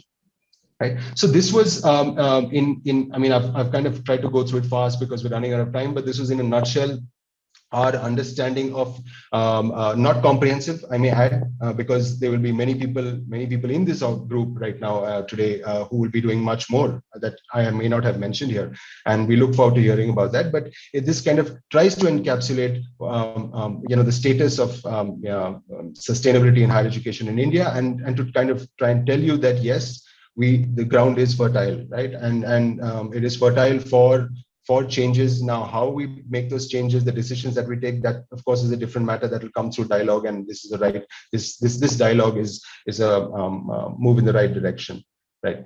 So I think with this, I'd like to kind of move to, we again have a few questions. Before I come to the respondents, we have small, simple polls to run. So one is, where would you kind of place your organization in this matrix of sustainability approaches that I might have mentioned, right? And so we have a poll of 4 or 5 options, and this is not just for academia. So this is also for practitioners who work with colleges. This is for all the other organizations that I mentioned right now. So if you could just kind of quickly use that poll and let us know, so that we could just get an idea. Yeah, I think that'll be on your screens right now.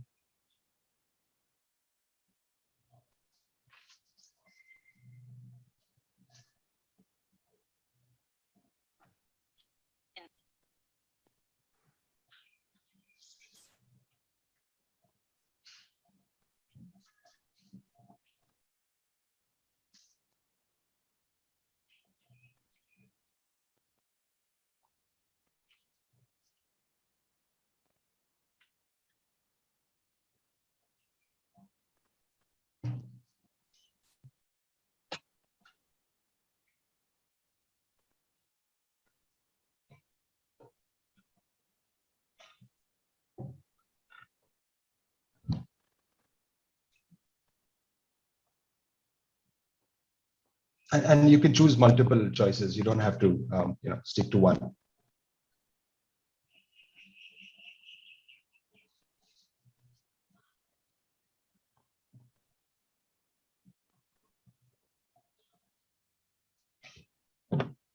Okay, so we will be ending the poll now. We have got almost about 60% people who have participated in the poll. So because of paucity of time, maybe I'll just give 10 seconds more. Yeah, that's fine. We can move on to the question then. Yeah. So, and I'll share the results for you. So I hope the results are available. Okay, yeah. Quite interesting. Right. That's lovely because it looks like all the respondents. It looks like they've pretty much given equal emphasis to to most of them. Yeah. So that's good to see. It's not skewed in one direction. Yeah. Yes. Okay. So I'll stop sharing and you can move on to the questions. Huh? Yeah. Right. So just like the previous session, we do have 3 questions that we'd like to pose to certain faculty and guests here. Right. So the first question is, Now, the first question is the same as this. I mean, it's the same as the poll actually. So where do you place your organization in this matrix of sustainability interventions and approaches, right?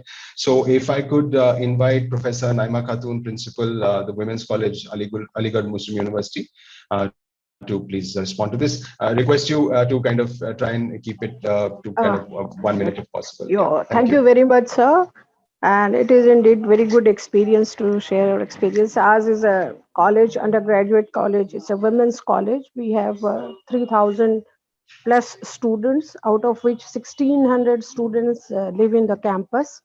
So we have made it recently we have attempted to save energy. We have energy money. We have involved the students in every aspect. We have energy monitors, students. There is no wastage of energy, like save water campaign. We have plantation. So the plants, we have allocated the plants to the students. So they will take care of, they will water it, they will care for it. That we have ours is a very green campus in the sense we have lots of trees and all. So the students, they make the compost out of the leaves of the trees. And then the food wastage that are there from the dining hall, they have this organic wastage and other things. Like there is complete ban of plastic. We have this colored culture in the canteens, in the dining halls. So there is little attempt to make this save energy and to make the campus green. So that is why we have involved our main stakeholders they are our students. They are undergraduate students, full of energy. It's a very vibrant campus when it was not, I mean, before the pandemic. So the students are involved. And in this Unnat Bharat Abhiyan and this Swachhata Pakhwad, we have taken the nearby localities. Our students go and they train.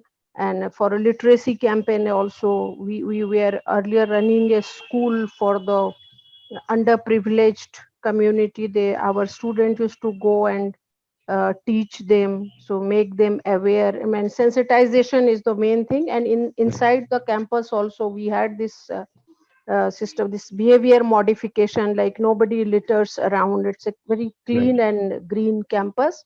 And the main contributors are our students. So in that direction, we are moving, hope to do more, hope to have more collaborations with the people who are more, I mean, but it is mostly it is sensitizing people and modifying the behavior and make them more aware. So these energy monitors are doing a lot of work. They don't allow to waste the electricity or any energy for that matter. Even the RO water, that wastage does not go. We are trying to put it in the flush system or in the lawns. So some little bit of efforts from our side. Thank you so much, Professor Naima. I think that that's wonderful to hear. A lot of good steps in the right direction. I think it's the obviously the atmosphere is primed for further interventions, and I think really happy to hear that. Yeah, great. So could I now same question again? We have two more respondents. Could I invite Dr. Astha Saxena from Ashoka University to? Yes, so good evening, sir, and a very good evening to all the participants and to the guests and the panelists of this event. So I would just like to present a case study of Ashoka University, which is clearly on the standards of all the sustainability initiatives which have been taken in the campus. So I would just like to present a small, brief, study of Ashoka University.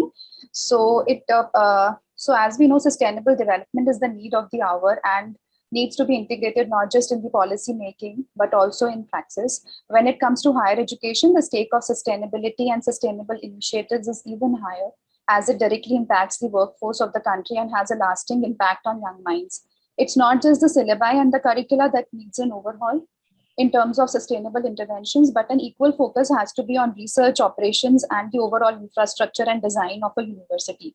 So a case study has been conducted by Ashoka University, which approves the adherence of Ashoka University to the various sustainability parameters using the sustainability framework proposed by El Shwakat and Abu Bakr 2008. So this tool particularly assesses sustainability on campus by including parameters related to ecological, social, and economic dimensions of sustainability. It involves university environmental management system, public participation and social responsibility, and sustainability teaching and research. The following are the findings of this particular study, and which indicate that Ashoka University has made efforts to follow sustainability drives in and around the campus. This not only extends into its teaching and research, but also across the natural environment, energy consumption, water management, food waste reduction, recycling, resource conservation, healthcare, sanitation, transportation, public participation, and social justice. The very first of this parameter is environmental management and green campus. The university has initiated a plantation drive along the university boundaries to address the air and the noise pollution. Currently, a small amount of energy is being generated using renewable sources such as solar, but future plan is towards making the university more self-reliant in terms of energy production and consumption. The LED bulbs have been installed in the entire campus to reduce the Dr.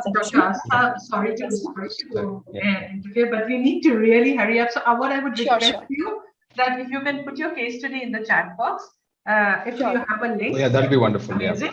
Sure. And that's for everyone. So if you have case studies or anything. So I can just, ma'am, highlight a few important curricular initiatives. I think we are really running out of time. So if you can put it in the chat box, your thoughts, it would be amazing. Yeah, that'll be great. Yeah, so just a minute so that we would really like the respondents to. So yeah, please, if you could just stick to that, because you're kind of overshooting time. Thank you. Thank you. So there are many initiatives which are taken in terms of curriculum also. Like there are many courses and centers being set up on sustainability studies and climate change studies, so which are currently running in the campus. So that brings it in a very holistic way, the idea of sustainability in a campus like Ashoka University.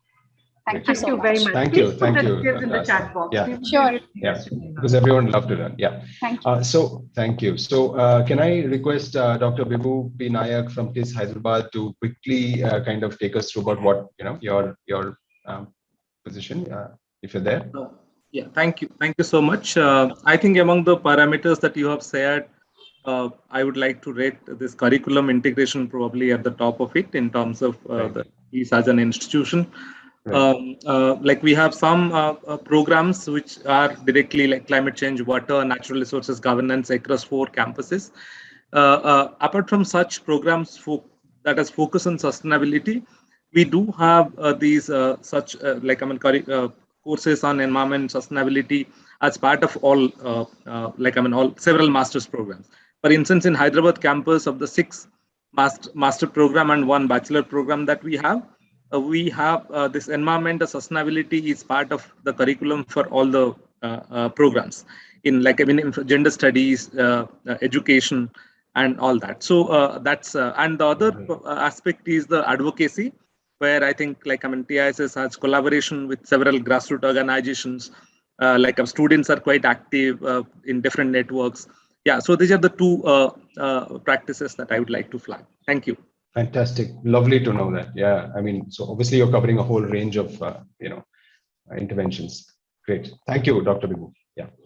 So I'd like to quickly move on, to the next question. And this is a fairly simple one, which is what is the response, from key stakeholders? So this is again a question to academic institutes as well as organizations who have tried different interventions. So when your stakeholders, which is faculty, students, management, operations. So what is the type of response that you get? And I think, Dr. Fawzia, there's a poll for this, or? No, there's no poll for this. There's no poll. Okay, so I'll quickly move on to invite the respondents. Can I invite Ms. Radhika Suri, who's the Environment Education Head at WWF, to kind of share her thoughts on this? Yeah. So, Abhijit, I do feel that definitely we need to break the silos. There's lots of work that's happening in different organizations, and we've used different approaches. We at WWF have used, so in the early years, we used the approach of, taking children outdoors and connecting them with nature, making them understand coexistence. But of late, we have moved into guiding them towards, understanding governance, or having summits that are a simulation of a COP, or doing innovative projects, because we feel the solutions are so big that, you need to really think out of the box. definitely curricula and all of this plays a role, but with the state the environment is, I think we need to move very fast, and we have to think really differently and sometimes radically too. So that's my little two-bit, and we need to build a generation of youth that can think. And I think so they're thinking. We need to create the opportunities for them to do real life things. And yes, I'm sure they're very, very capable. So they've had so a what different. is it? Quickly, what has the response been? I mean, when you reach out to higher education, so has it been lukewarm, or I mean, that's what we're trying to understand, kind of. Yeah. So year one, I would say lukewarm, but now I would say big hit. We're getting colleges and all from Hooghly, from Sundarbans, from different parts. A lot of enthusiasm on innovation, a lot of enthusiasm on free thinking. And they're very different. They're, their technology and all, they're extremely different. So they are capable. So yeah, that's my little bit. Yeah, thanks. Thank you so much. Wonderful. Yeah. Can I, now for the same question again about response from key stakeholders, can I invite Dr. Virendra Rawat from the National Green Mentors?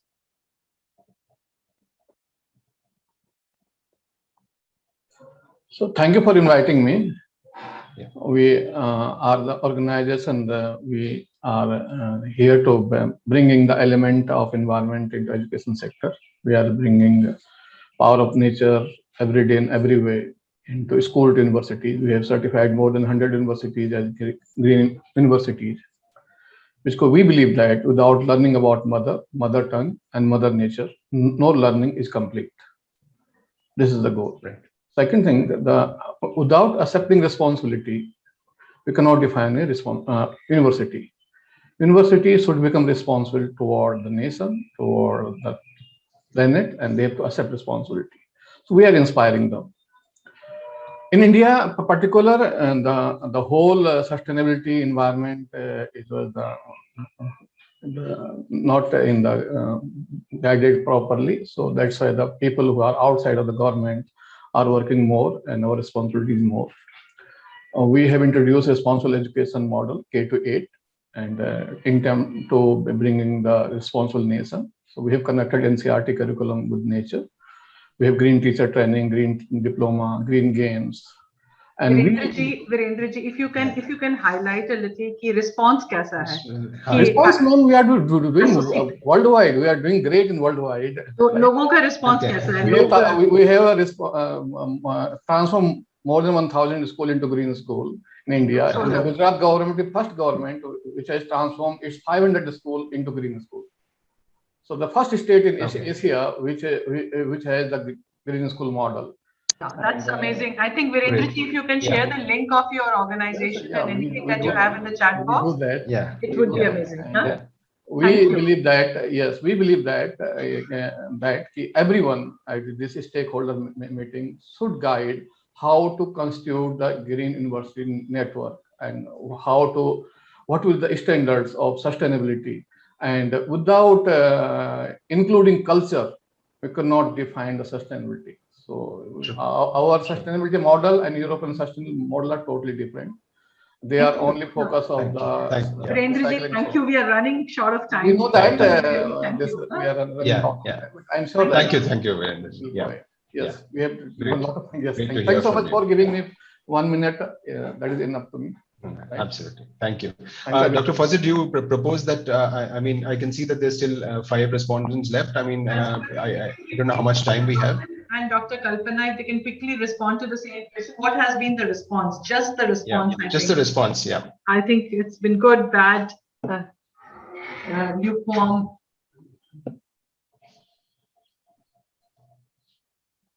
So is Mr. Raman, is he answering? I think, Dr. Kalpana, you may go first. Go ahead, ma'am. Yeah, thank you so much. And I think it's besides whatever Abhijit had talked about, all the various things, all our colleges are involved in all those eco practices. In addition, I would just like to point out that, one of the challenges we face is the diversity of students. Many of them may not even be, having enough to eat. Now to make them do things like, eco practices and all, that is a challenge. But here I think we have been quite successful in the sense that we find that peer teaching and peer learning, how they practice eco practices together as a group, the students, that has been a very big hit. So I think that's one of the good things that came out of all these things that we are talking about. And collaboration between colleges is also another practice which is going on. Very happy to say that it's picking up, and to know at this time that you people are thinking of bringing universities together, that is wonderful. So that's all. That's from my point of view. And I think it's student-centric, and I think they are the ones who are going to be, teaching each other, learning from each other. So that is the major learning for me also as a teacher. Thank you, Dr. Jairam. Thank you, Thanks a lot. And Dr. Raman, if you can quickly, if you have. Yeah, thank you, Mr. Abhijit. I just like to say that you are talking on the last part of your thing, the existing eco clubs, and I advise a student society that's called Haritgram, and that eco club has taken up a lot of activities in the college as well as beyond the boundaries in different colleges, bringing all other societies of different colleges together.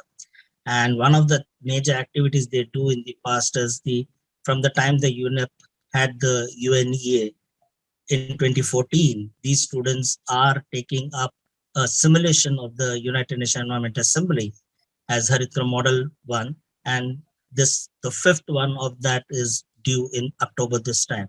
And more than around 45 participants representing different delegates of different the nations are doing a lot of discussions on different activities. The only thing is, when it comes to taking up persistent challenges of sustainability, if you need to address that, you require a major network.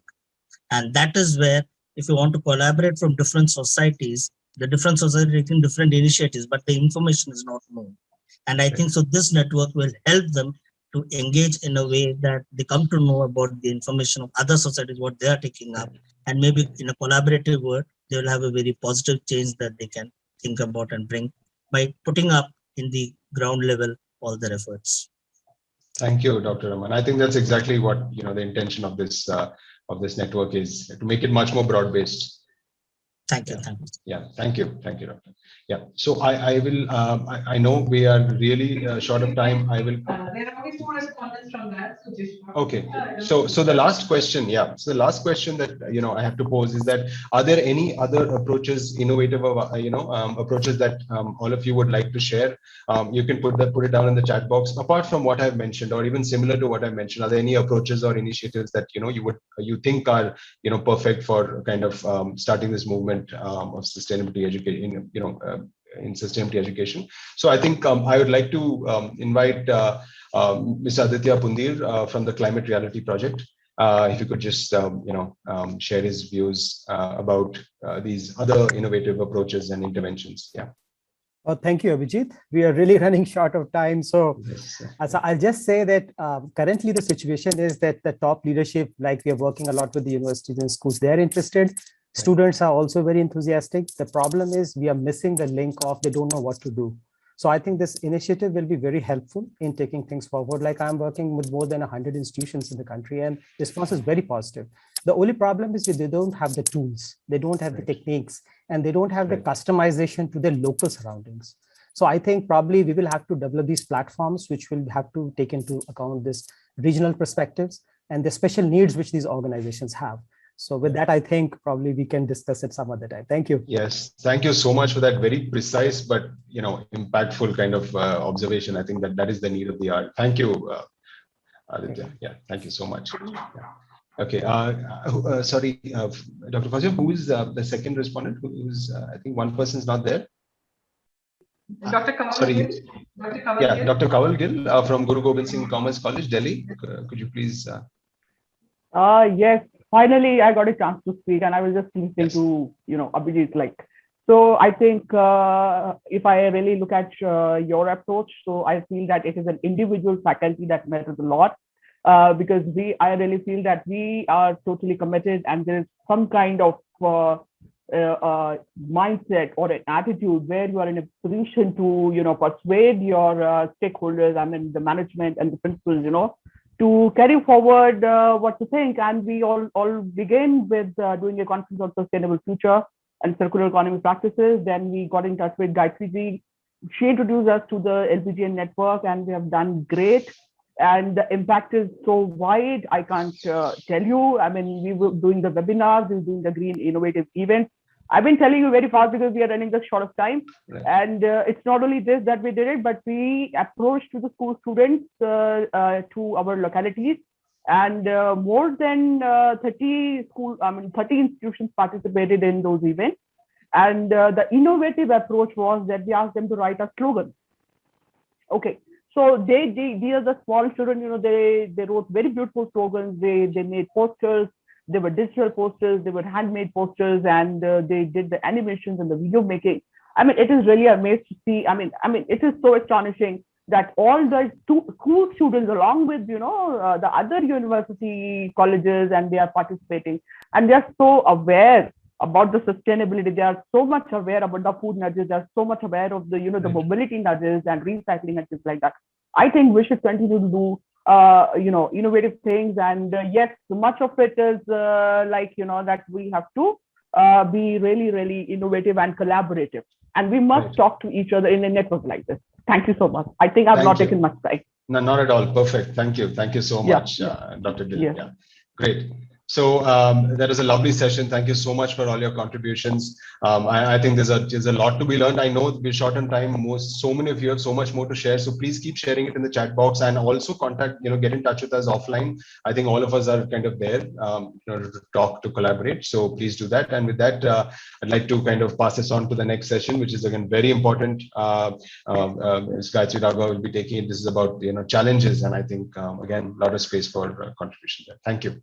Thank you very much. I think we will have follow-up sessions also with smaller groups where we can, this is just the first dialogue that we're doing. Many thanks, Abhijit, very interesting session. And now I will like to request Gayatri Raghav to please take us through the next session. She's consultant UNEP. Again, the bios are there in the chat box. I'm not reading the bios. Over to you, Ms. Gayatri Raghav.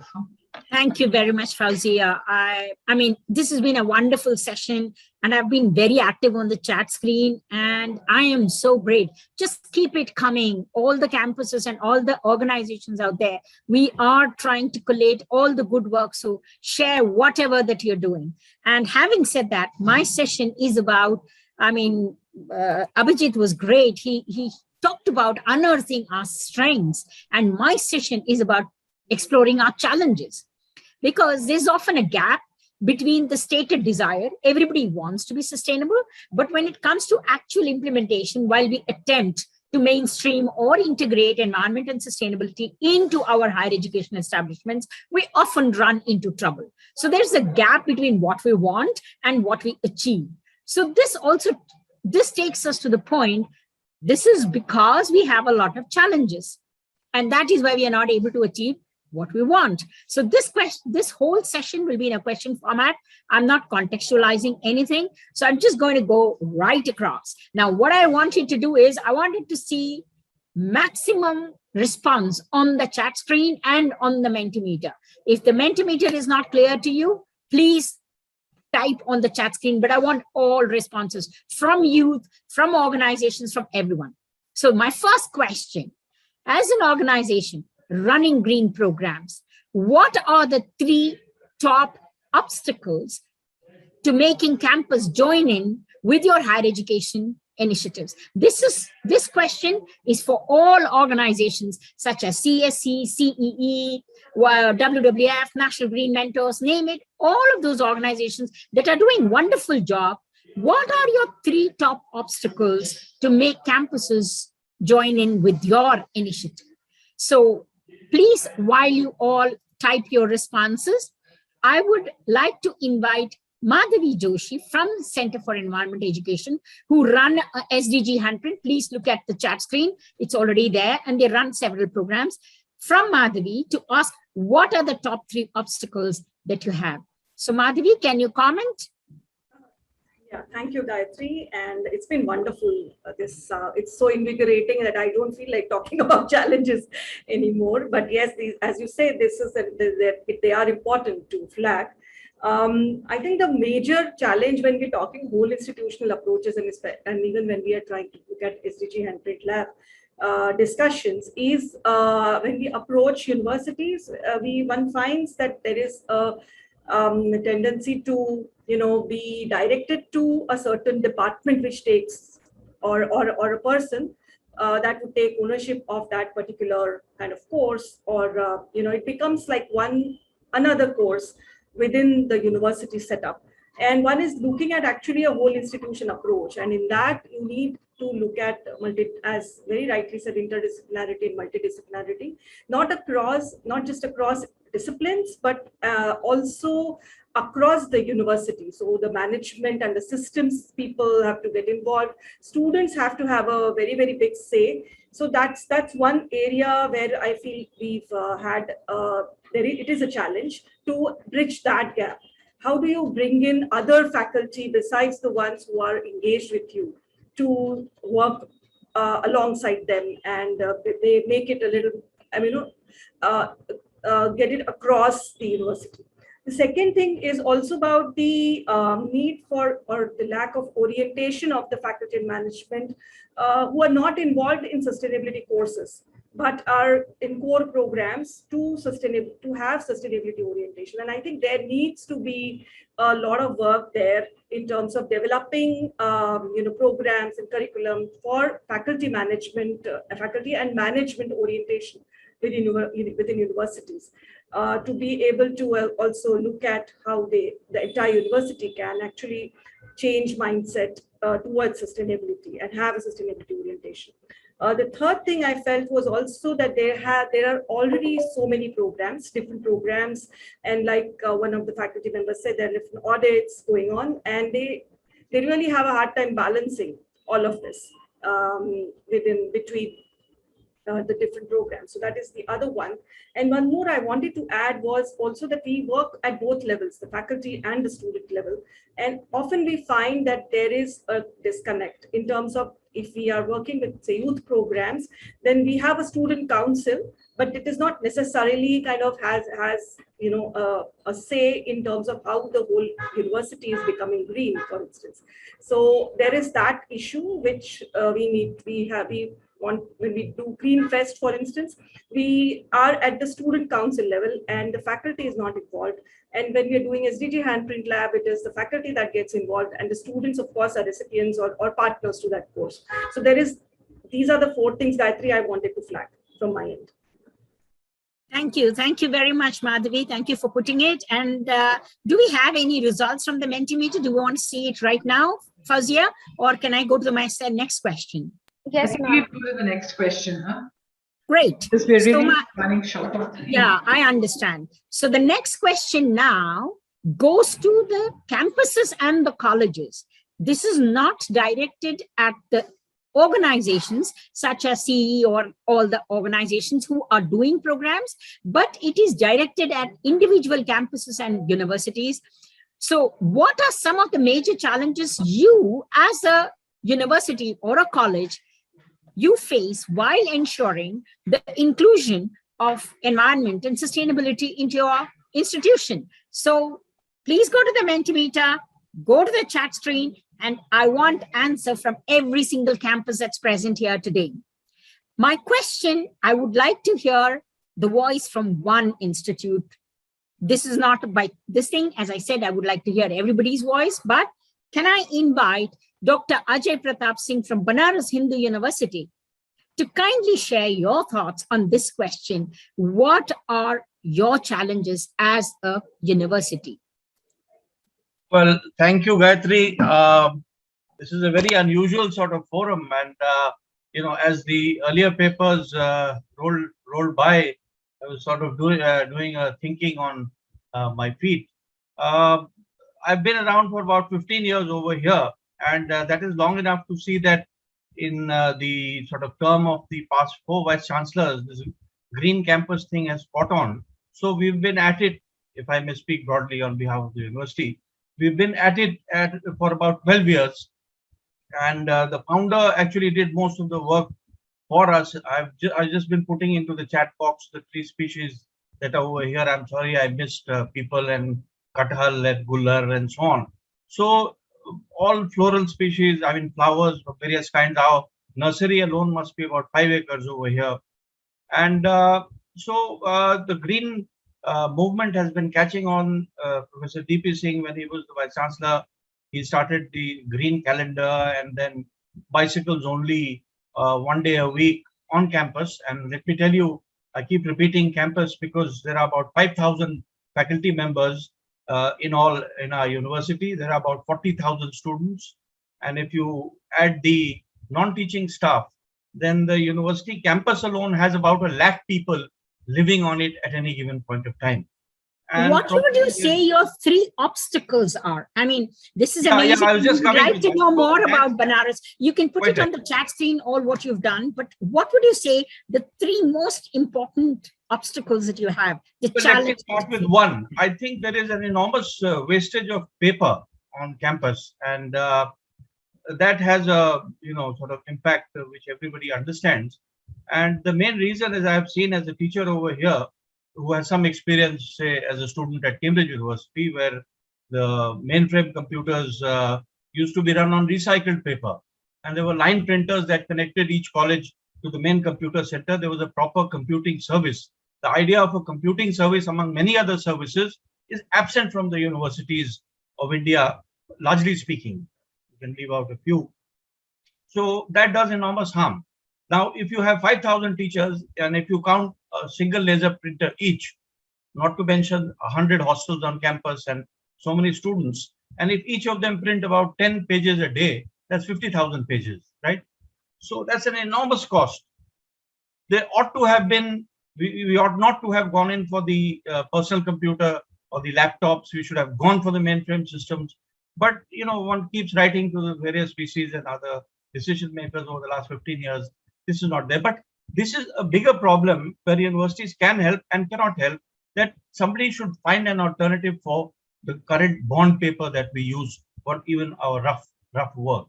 There ought to be recycled paper available, both for, say, line printers, which of course there must be, but certainly for office use, this must happen. So the innovation has to come from outside the university because the industry is involved over there. So this, Gayatri, is the main sort of criticism I would like to make of my own university or the institution, that we are not paper-wise as yet.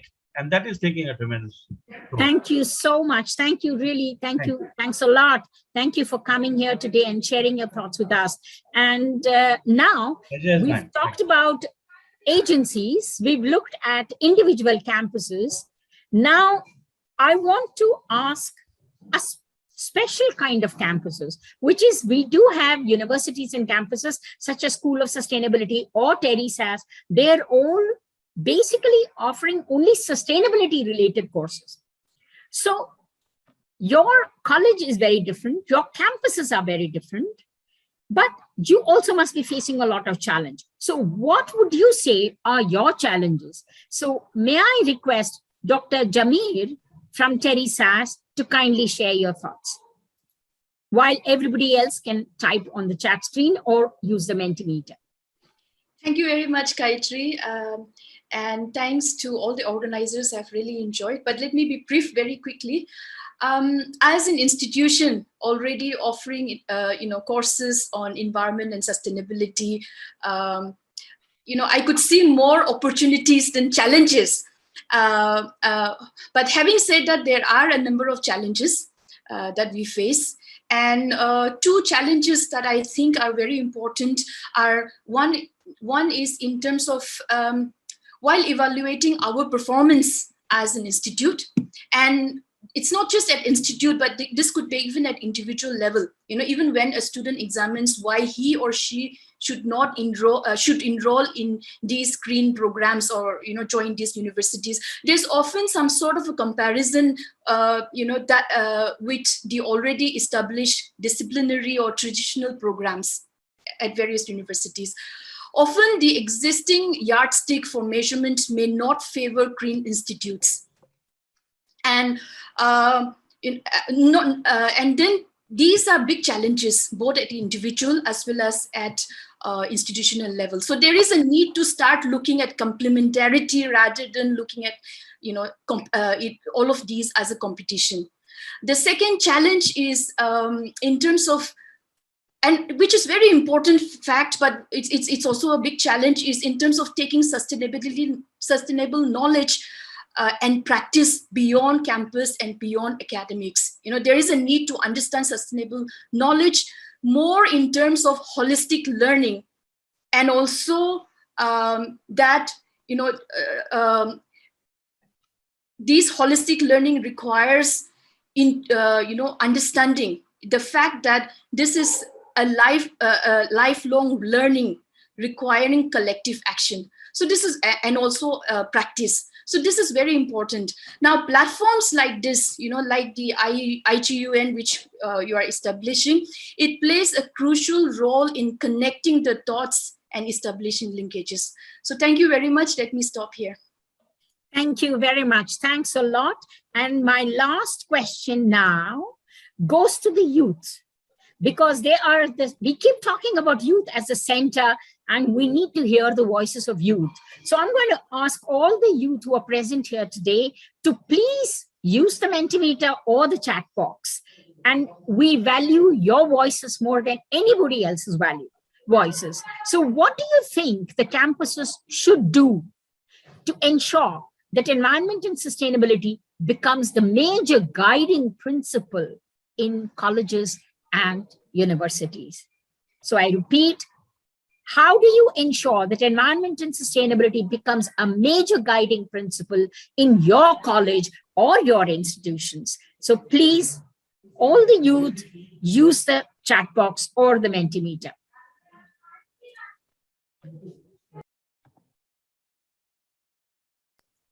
I'm not asking any student, because there are so many students. I do not want to show any favoritism. So I want all of you to please use the chat box. And when Fauzia says the time is up, then the time is up. And thank you very much for giving me the opportunity. And thank you to each one of you who've attended this. It's because of you we are today creating something new, India Green University Network, and you are all contributing to that creation. So I think this is a very special moment for all the people who are present here today. Thank you.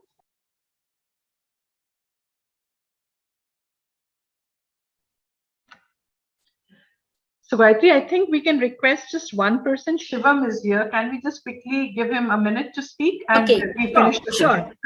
Can we have Shivam's voice? Because, yeah. Thank you so much, ma'am. So I just have quick pointers which I've written it down over here. What campuses can do more. First is, instead of just delegating them the task and telling them about the projects, I think the co-creation can take place where they are the stakeholders.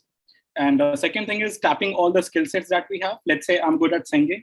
How can my skill can be integrated into this sustainability domain? And also at the same time, there is one very important aspect which generally, is applicable to the youth. It's about the career objectives. So I think one fundamental thing which all the institutes should ensure is providing a synchronization between our career objectives and sustainability. At times, we pursue it as like a third, something which we are not part of. So we have to convince them that sustainability is something which is common for all, and it is integrated in our career. So that message has to go, and maybe we can trust our youth more. So, yeah.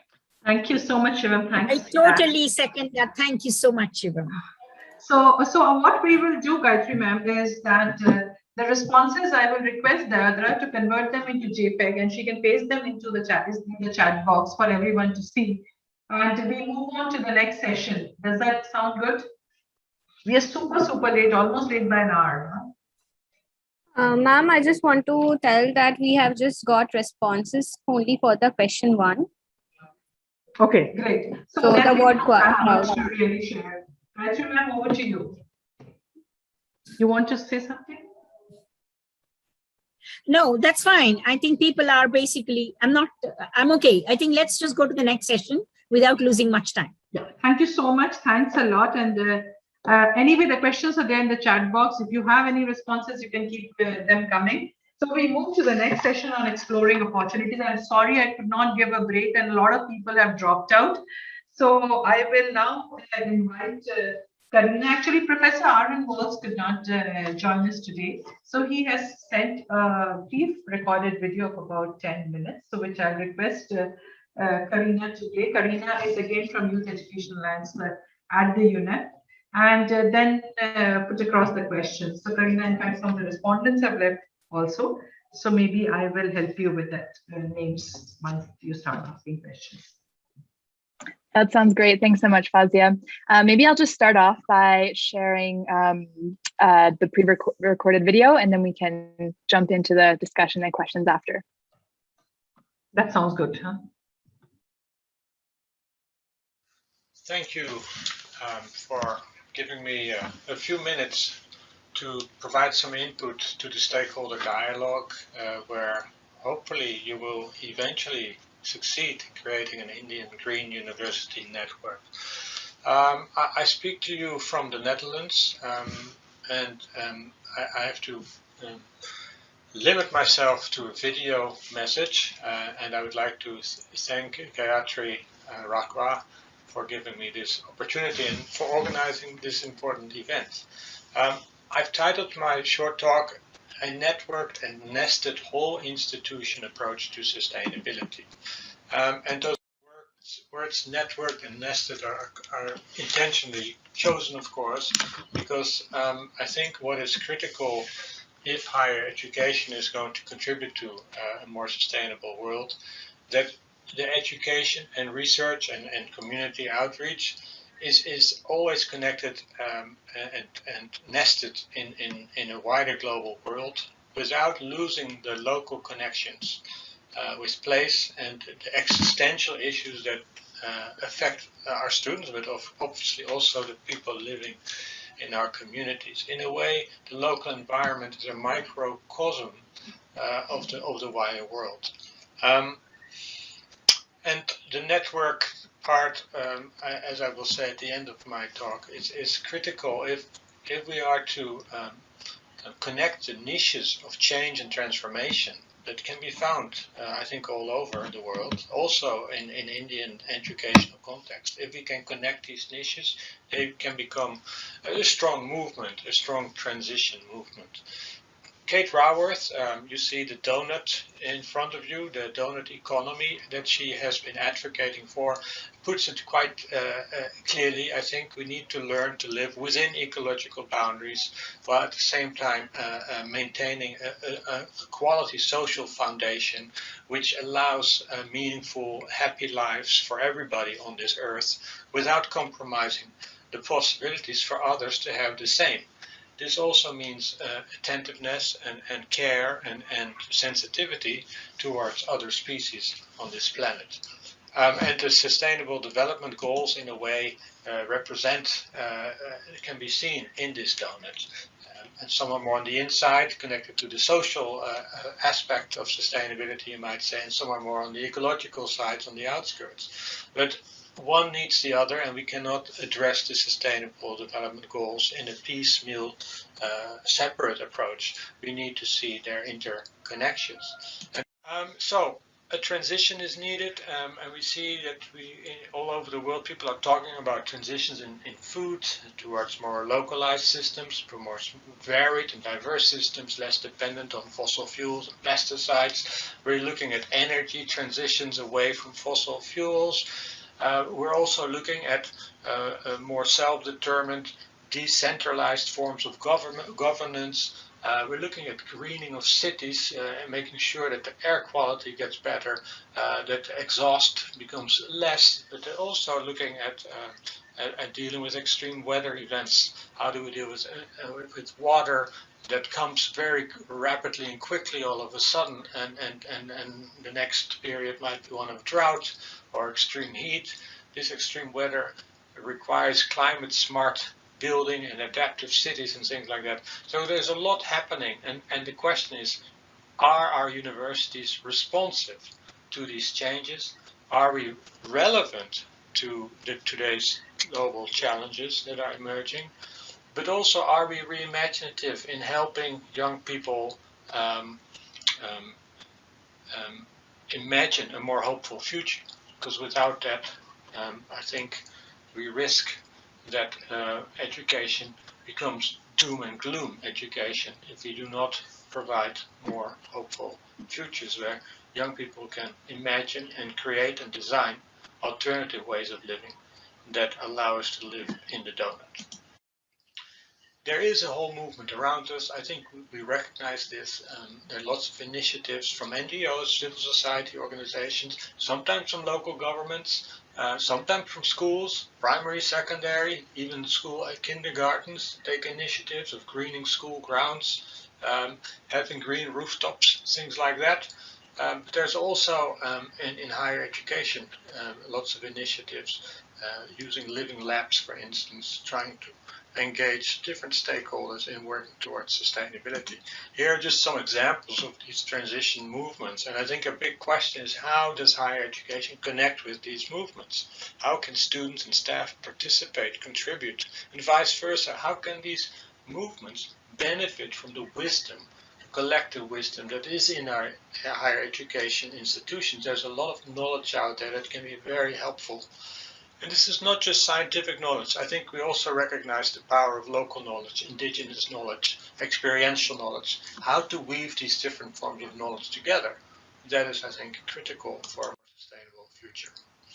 Here, the urban living labs, but there are also rural living labs nowadays, where different stakeholders co-create a more sustainable world in which students and staff participate.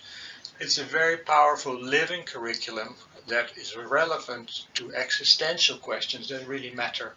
And a lot of young people today, they're really thinking not so much about their careers, but about a more hopeful future and a more meaningful life. And also people living in under conditions of poverty, they have, of course, a stake in all this as well, and also a lot of knowledge and understanding of how to live more lightly on the earth. Maybe not by choice, but by force. Still, this is a powerful source of higher education, and also these young people deserve to benefit from this type of education. The whole school approach or the whole institution approach takes on this more holistic view of education and learning. And you can hear, this is from the UNESCO Global Education Monitor report. It's an imagery of how universities and schools can become this living laboratory for learning to live sustainably on the earth, with different forms of learning, different forms of pedagogy and teaching, different connections with community than before, where they get more reciprocal synergies between school, university, and community, and the world of work, the world of education, the world of research, but also the world of governance and of civil society, working together in a social learning process. This whole institution approach has different components. I don't have time to get into them, but it has also to do with whether our institutions kind of live sustainably and try to experiment with lowering the carbon footprint, the ecological footprint, and expanding the ecological handprint. Being consistent in what we espouse, what we say is important, but also in what we actually do, and making that a topic of investigation in the curriculum and in research. Also, the professional development of teachers is critical if we want to live or learn more integratively, more holistically, and do more systems thinking and boundary crossing and work more with local communities, then our teachers must know how to do that. This requires different forms of capacity building of teachers. School community and university community connections, how to broker relationships between local businesses and the university, or civil society organizations and the university, or with interest groups, advocacy groups. How can we work with them, learn from them, and how can we also deal with conflicts and diversity, different positions regarding what to do? These are all sources of meaningful learning. And then, of course, the curriculum needs to be more nested in local issues, in the live world of the students, in the local community. Then it becomes more relevant, and we have sustainability challenges all around us, but we hardly tap into them in our schools and universities. And finally, there are all kinds of forms of pedagogy and learning, whether this is citizen science, inquiry-based learning, or social learning, or transformative learning, or even transgressive learning, where people learn to go how to go against the grain and to disrupt systems that are so resilient but so unsustainable that they need to be changed. And how can we do that? That requires transgressive learning. So these new pedagogies and forms of learning need to become more part of our education system. And of course, in the middle, at the heart, you will find that there needs to be some vision, that people co-create. Different stakeholders in the university, including the students, of course, need to be a part of that conversation. And that needs to be recalibrated and revisited every now and then. Sustainability is a continuous quest. It's not a destination that we will reach one day, but it is something we must be looking for when we can.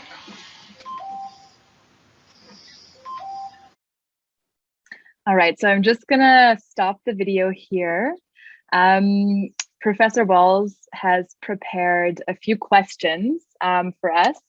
And so in his video, he goes on to kind of share those, but we've handpicked a few that we will just share with you live here.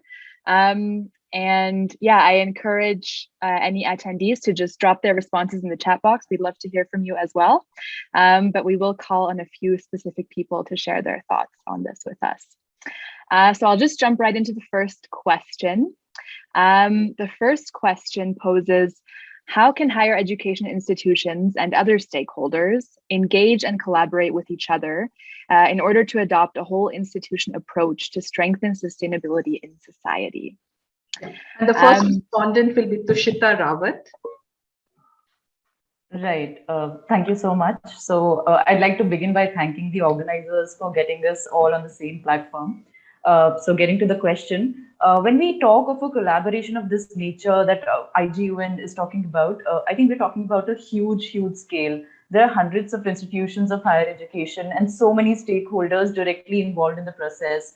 And all these entities are spread all across the country. And I'm talking about all the stakeholders, municipalities, local authorities, development agencies, NGOs, technological platforms that we may partner with. So when we talk of such a collaboration, we must aim at joining hands with as many of these as possible, because this network must have reach to succeed in the long run, I think.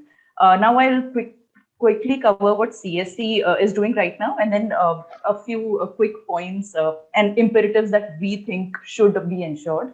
So to talk about what CSE does with higher education institutions, we have two relatively new programs for institutions of higher learning. One is our own university program and the Green Educators Network. And some of the educators are present here in the panel also. So Dr. Saxena is here, great to see her. So in this program and with this network, we're regularly in touch with our educators from these institutions that we have. And we understand their needs and concerns, and we also build up their awareness and understanding around environmental issues. And of course, the primary aim of this network is to eventually help our educators take these learnings into their classroom and have them help with the teaching.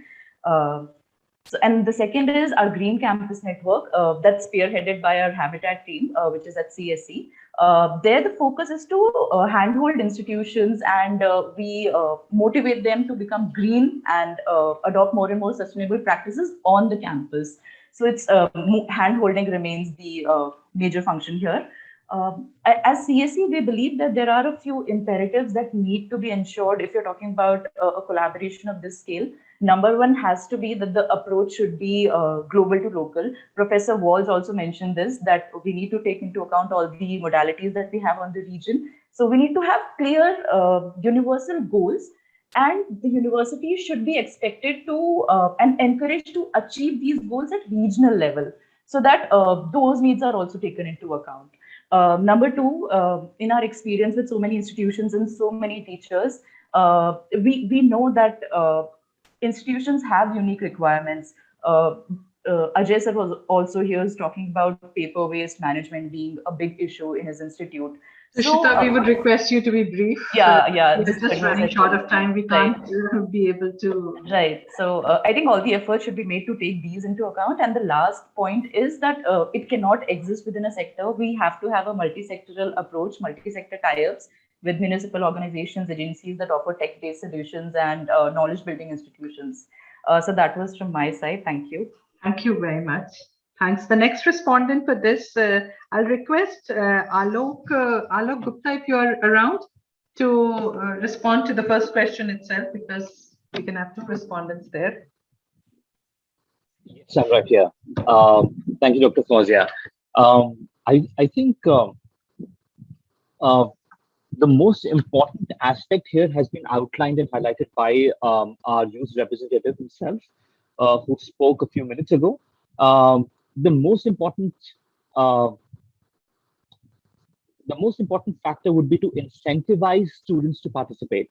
That will be a big boost towards mainstreaming sustainability at the higher education level. So basically, synchronizing sustainability with the career objectives will be the very, very important thing. And two other things that's going to aid the process is going to create more and more opportunities, project opportunities for students to participate, and more opportunities to showcase their work. I think in these three things in tandem will really accelerate the efforts that we're trying to put in here to mainstream sustainability, so that students can look at sustainability not as a passive objective, but more as an active objective. Thank you. Thank you. Over to you, Karina. Great. Thank you so much. And that ties really well into our next question, which has been a recurring theme throughout the day so far, or throughout the session. The second question is focused on youth. So how can we incorporate youth voices in taking the SDG agenda forward and engagement with the local government? So how can we ensure that youth voices are at the heart of what we do? So back to you, Fazia, for the response. The first respondent is Charvi. And Charvi, you have just 1 minute. Huh? Yes, ma'am. So I'll keep it very short. Thank you, Karina. Thank you, ma'am. So Mahatma Gandhi once said, be the change you want to see in the world. I think today's youth, it does think that way, and we want really meaningful lives. All we require is facilitation, support, and opportunities. We can engage through platforms for innovations towards achieving SDGs, peer education, which I think is very important, and leadership opportunities with different types of organizations. For amplifying youth voices, we require better youth political representation as well, as we have the most to lose, as Mr. Patton rightly mentioned before. And we really need to become aware of ways to do better, be it through advocacy, through spreading awareness, through innovation, entrepreneurship, or collaboration.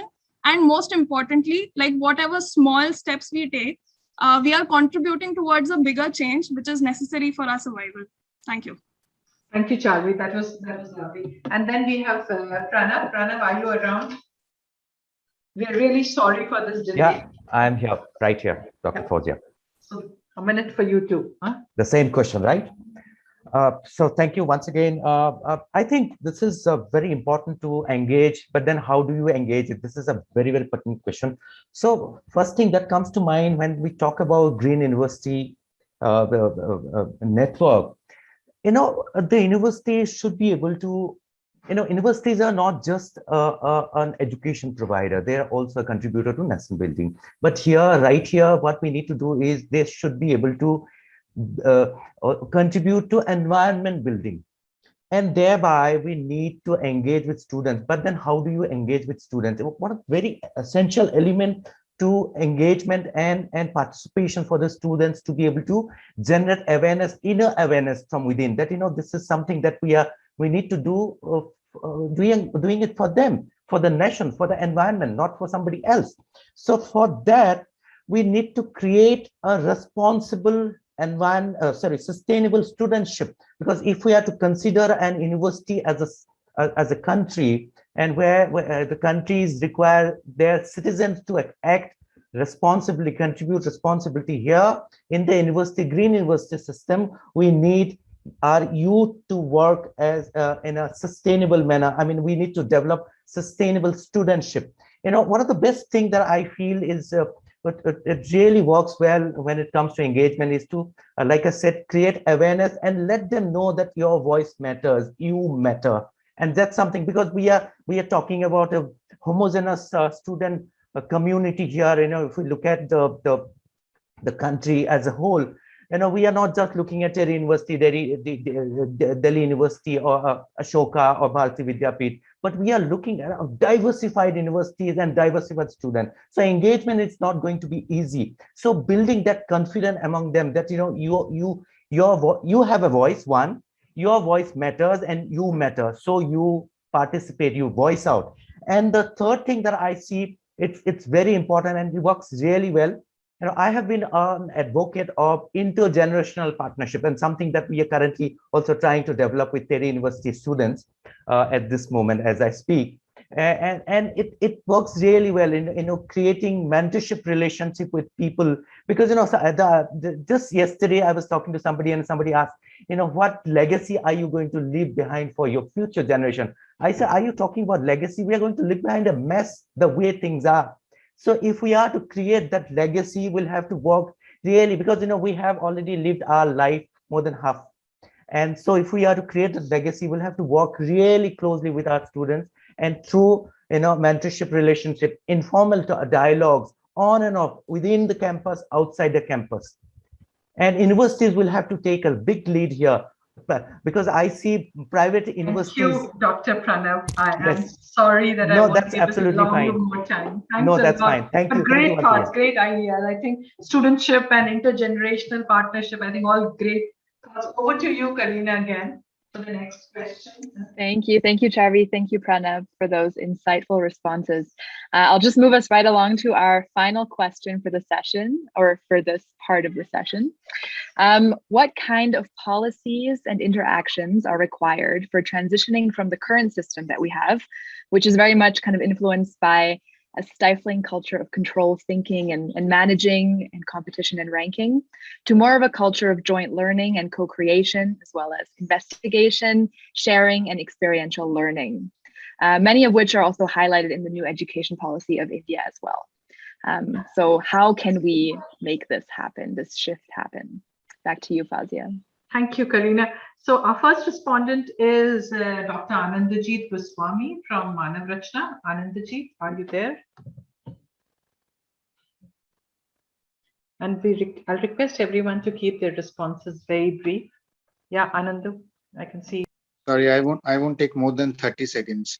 I think when we talk of policies, the question I was thinking, so let's think about what does a policy like that should do.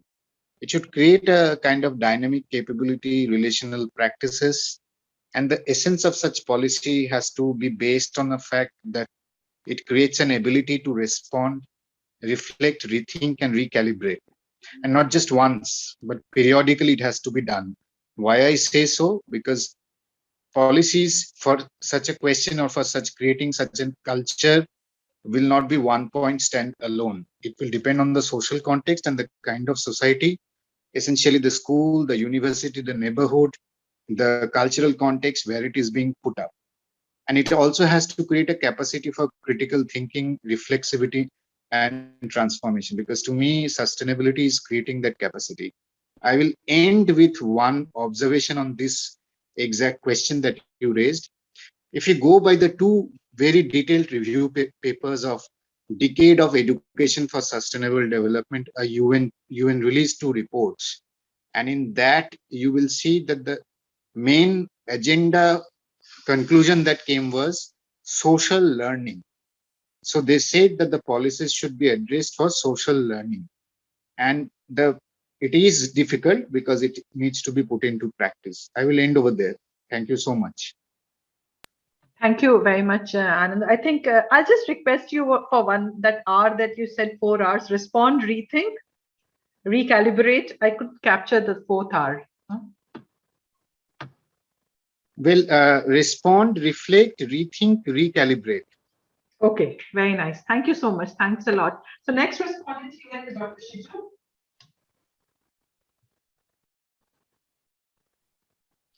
Hi, thank you. Thank you very much for the opportunity. I think the question has reference to national education policy. I think that one of the major changes which we can see in the new national education policy is that a shift from a tight regulatory regime and an inspectorial regime to one which based on trust and accountability. And I think this gives a lot of opportunity for all of us to bring in sustainability in our education. So I have three suggestions in that context. One is with regard to curriculum. I think that national education policy gives us a lot of flexibility with regard to curriculum designing. And what should be our curriculum look like? And I think that a curriculum which can arise curiosity among the students, a curriculum which can relate to critical thinking, a curriculum which is multidisciplinary in nature, a curriculum which addresses local issues, and a curriculum which has a lot of focus on field work. I think that's this type of curriculum, I think, can give a lot of opportunity for bringing in sustainability in our whatever may be the subject discipline that we are speaking about. Second is with regard to our admission and the recruitment process. I think that having worked in different institutions, I have a feeling that the students and the faculty who are coming to these institutions, which are islands of excellence, they come from similar socio-economic background. So if you can confess to yourself, I think most of the learning that we had in our university time had happened outside the classroom. So I think that in our admission process, there has to be a lot of emphasis which has to be given for diversity and inclusion. And I think inclusion is a very important aspect which we have to keep in mind. And also recruitment process, the faculty. I think diversity and inclusion is necessary even in the faculty selection. The third point is with regard to infrastructure and community engagement. I think that the curriculum and the activities within the university will have to have a lot of emphasis on community service and the community that are living around the campus. So I think these are the great opportunities that are presented by national education policy. And I think that sustainability can come in a big way. And these are the opportunities that we have. Thank you. Oh, many thanks, Shiju. I think these are all very great to the point, thank you so much for that. Dr. Shiri. Dr. Shiri Shikalkar from Symbiosis. Hi, thank you for your opportunity. For this question, I will think that I want to share that more than policies and talking about policies, now it's time for the action. So the interaction should be in action oriented in this field now, because and for that, I think community level interaction is very, very important, like behavior change and awareness. That has to be done through the students and around the university. If we can do that, that is really great. And if we can involve students into that. Second thing is engaging students with the NGOs, so that that experiential learning, which we are expecting and which is written in the national policy, education policy, that also can be implemented. And third one is that university, like a lot of our interaction has been saying that faculty members also needs to be made aware about this subject, and we also need to how we can improve our students to interact with the community, because community outreach is very important for that. So these are the three things with I can think that rather than policies, talking about policies, now it's time for action. And so these things, these interactions are important with the community. Great. So over to you, Karina, to close this session. Great. Thank you so much. Thank you so much to all the respondents. Sorry to be kind of rushing you through this, but we are very short on time. But yeah, no, your contributions were very valuable. And I don't think I've been in a meeting in a long time where there's been so many valuable contributions in the chat box. It's just amazing to read everything that's in here. So looking forward to going through this afterwards when I have more time. But yeah, no, thank you to Professor Wells, who wasn't able to be here, but shared a very excellent video message with us. Thanks to everyone who was listening. Thanks to all the respondents. And yeah, I mean, we at UNEP stand ready to support the India Green University Network as it kind of begins to form and grow in any way that we can. And yeah, really excited to continue exploring the questions that we've posed here today and kind of the themes that we've been discussing. And yeah, looking forward to seeing IGUN bloom in the coming months. Thank you so much. Thank you very much, Karina. I think it was a great session that was there, and thanks again to UNEP for their commitment to the Green University Network in India. And we also see together with you, we should be able to take this forward. We move to the next session, and the next session is on building networks. And for that, we have Dr. Deborah Rowe, who is the president of the U.S. Partnership for Education for Sustainable Development, and she's also a senior advisor at ASHI. More details about her, you can get it in the bios that we are sharing in the chat box. So over to you, Deborah. Thank you, thank you. So I am working on sharing this screen, and I'm going to have to try it a different way. So do you have my slides, Fazia, or should I just go ahead and I can share it?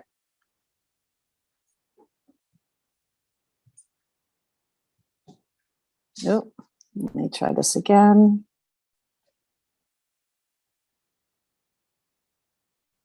Okay. Can you hear me? Okay, and Fuzzy, I cannot hear you. Ma'am, you are on mute. There we go. I'm sorry. I was on mute. So She was on mute? Yes, okay. Yes. So you can hear me. So could you share my slides with the audience? A minute. I am doing that. Yes, thank you so much. And so I will go ahead and get started.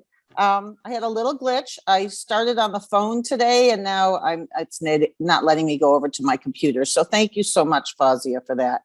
So so glad to be here. I agree with Karina that the resources that you have shared in the chat have been wonderful. There's also a resources doc that the organizers of this event shared, and I just want to suggest that we all look at that because it's got a lot of resources that I created for you and many other speakers, organizers, and contributors prepared for you. So please do take a look at that. If you may want to go into presenter mode, just go there we go. So here I am, so glad to be with you. I know that we are short on time. So let's go to the next slide where we'll talk about the benefits of building networks. You know, in order for this to work in higher ed, we've talked about how it needs to be integrated in to student life, the co-curricular activities, to operations, to purchasing. We do a lot of work with the purchasing agents to make sure that what comes in are sustainable materials, and it impacts from extraction of those resources to the reuse at the end in a circular economy way. Public awareness, curricula, of course, professional development, research, and we have an SDG Publishers Compact that helps researchers do more relevant research for the SDGs. Please do check that out. Community outreach, you've mentioned. I put in the chat an additional resource, EPIC N. EPIC has a great program for how universities, and they are all over the world, can connect with their local communities in a way that works for the students, empowers them to be change agents. So look at EPIC N, EPIC-N, and their wonderful site. But also our whole mission and planning for the institution and our legislative action. We need the policies for systemic change. All of this is part of sustainability in higher ed. So go to the next slide, please. I'm just going to mention that there are key competencies that are necessary in order to be a change agent for sustainability. I'm sure many of you are aware, if not all of you, there's a rich academic literature now on this. And so in the resources, I gave you a link so you can read more about it, but it's very worthwhile to look at what's out there in terms of what we need to be teaching our students, not just about the sustainability challenges and potential solutions, but the mindsets, the skills, the attitudes that they need to be able to move forward. And also our community partners as well. Okay, next slide, please. So I want to just mention Megan Faison is the executive director of ASHI, and she was wonderfully open to have a great conversation with me. I've been senior advisor at ASHI for a long time about why are they so successful as a network and what have they done and what do they offer. So ASHI is the Association for the Advancement of Sustainability in Higher Education. They're actually in 44 countries around the world. They are based in the US, but once again, it's quite international in terms of who participates. So they have an upcoming conference on a global conference on sustainability in higher ed. You can look at that, but they also have a hub. Now the hub is, when you pay membership, you get into the hub. And so, but sometimes you can just look in the hub and just read the description and then go from there and Google it, and you get access to this great information. But the hub is very valuable. It's got over 11,000 resources on all these different aspects of sustainability. They also have free weekly webinars that are open to everyone, whether you are a member or not. And those webinars are on a wide variety of topics. So I encourage you to look at that. They have a free bulletin that you can sign up for. There's also a lot of informal connections and collaborations. There are people working on this all over the world, and there's so much we can use in terms of their precedents, what they've done, helping each other to do it where we are. And then, of course, ASHE has STARS. STARS is the Sustainability Tracking and Rating System. It is a comprehensive assessment to measure an institution's sustainability performance holistically. It took years to develop. It gets updated all the time. So I know that it's important to localize things, but if you want to start with just looking at the criteria or what they call the credits, it'll give you a sense of a self-assessment as to where your institution is at and what it can do to move forward. And then you can decide whether you want to participate in STARS, as so many universities do around the world, or if you want to do your own version of some kind. Next slide. So ASHE is a great place, but it's not the only place. I also want to talk about the U.S. Partnership for Education for Sustainable Development. That's what I'm president of. And I really want to thank the organizers of today, Fazia and you know, Gayatri, I mean, you guys, it was your vision, and then you brought together people, and look at what's here. It's going to create so much benefit for India and beyond. I remember when we did this with the U.S. partnership, it was just a handful of people. We've now been around for 17 years. We're glad to share everything we've got with you.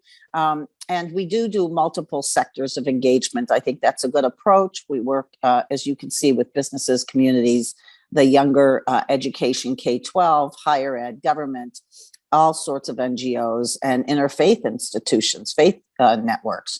We also have networks of networks. So in other words, there are associations that are the academic societies. So engineers, civil engineers have an academic society, psychologists have an academic society, etc. We brought over 45 of them together 17 years ago. And it's called DANS, the Disciplinary Associations Network for Sustainability, because each discipline has a unique and important contribution to make to our sustainability solutions. And we need to learn how to work, as you've all said, across disciplines.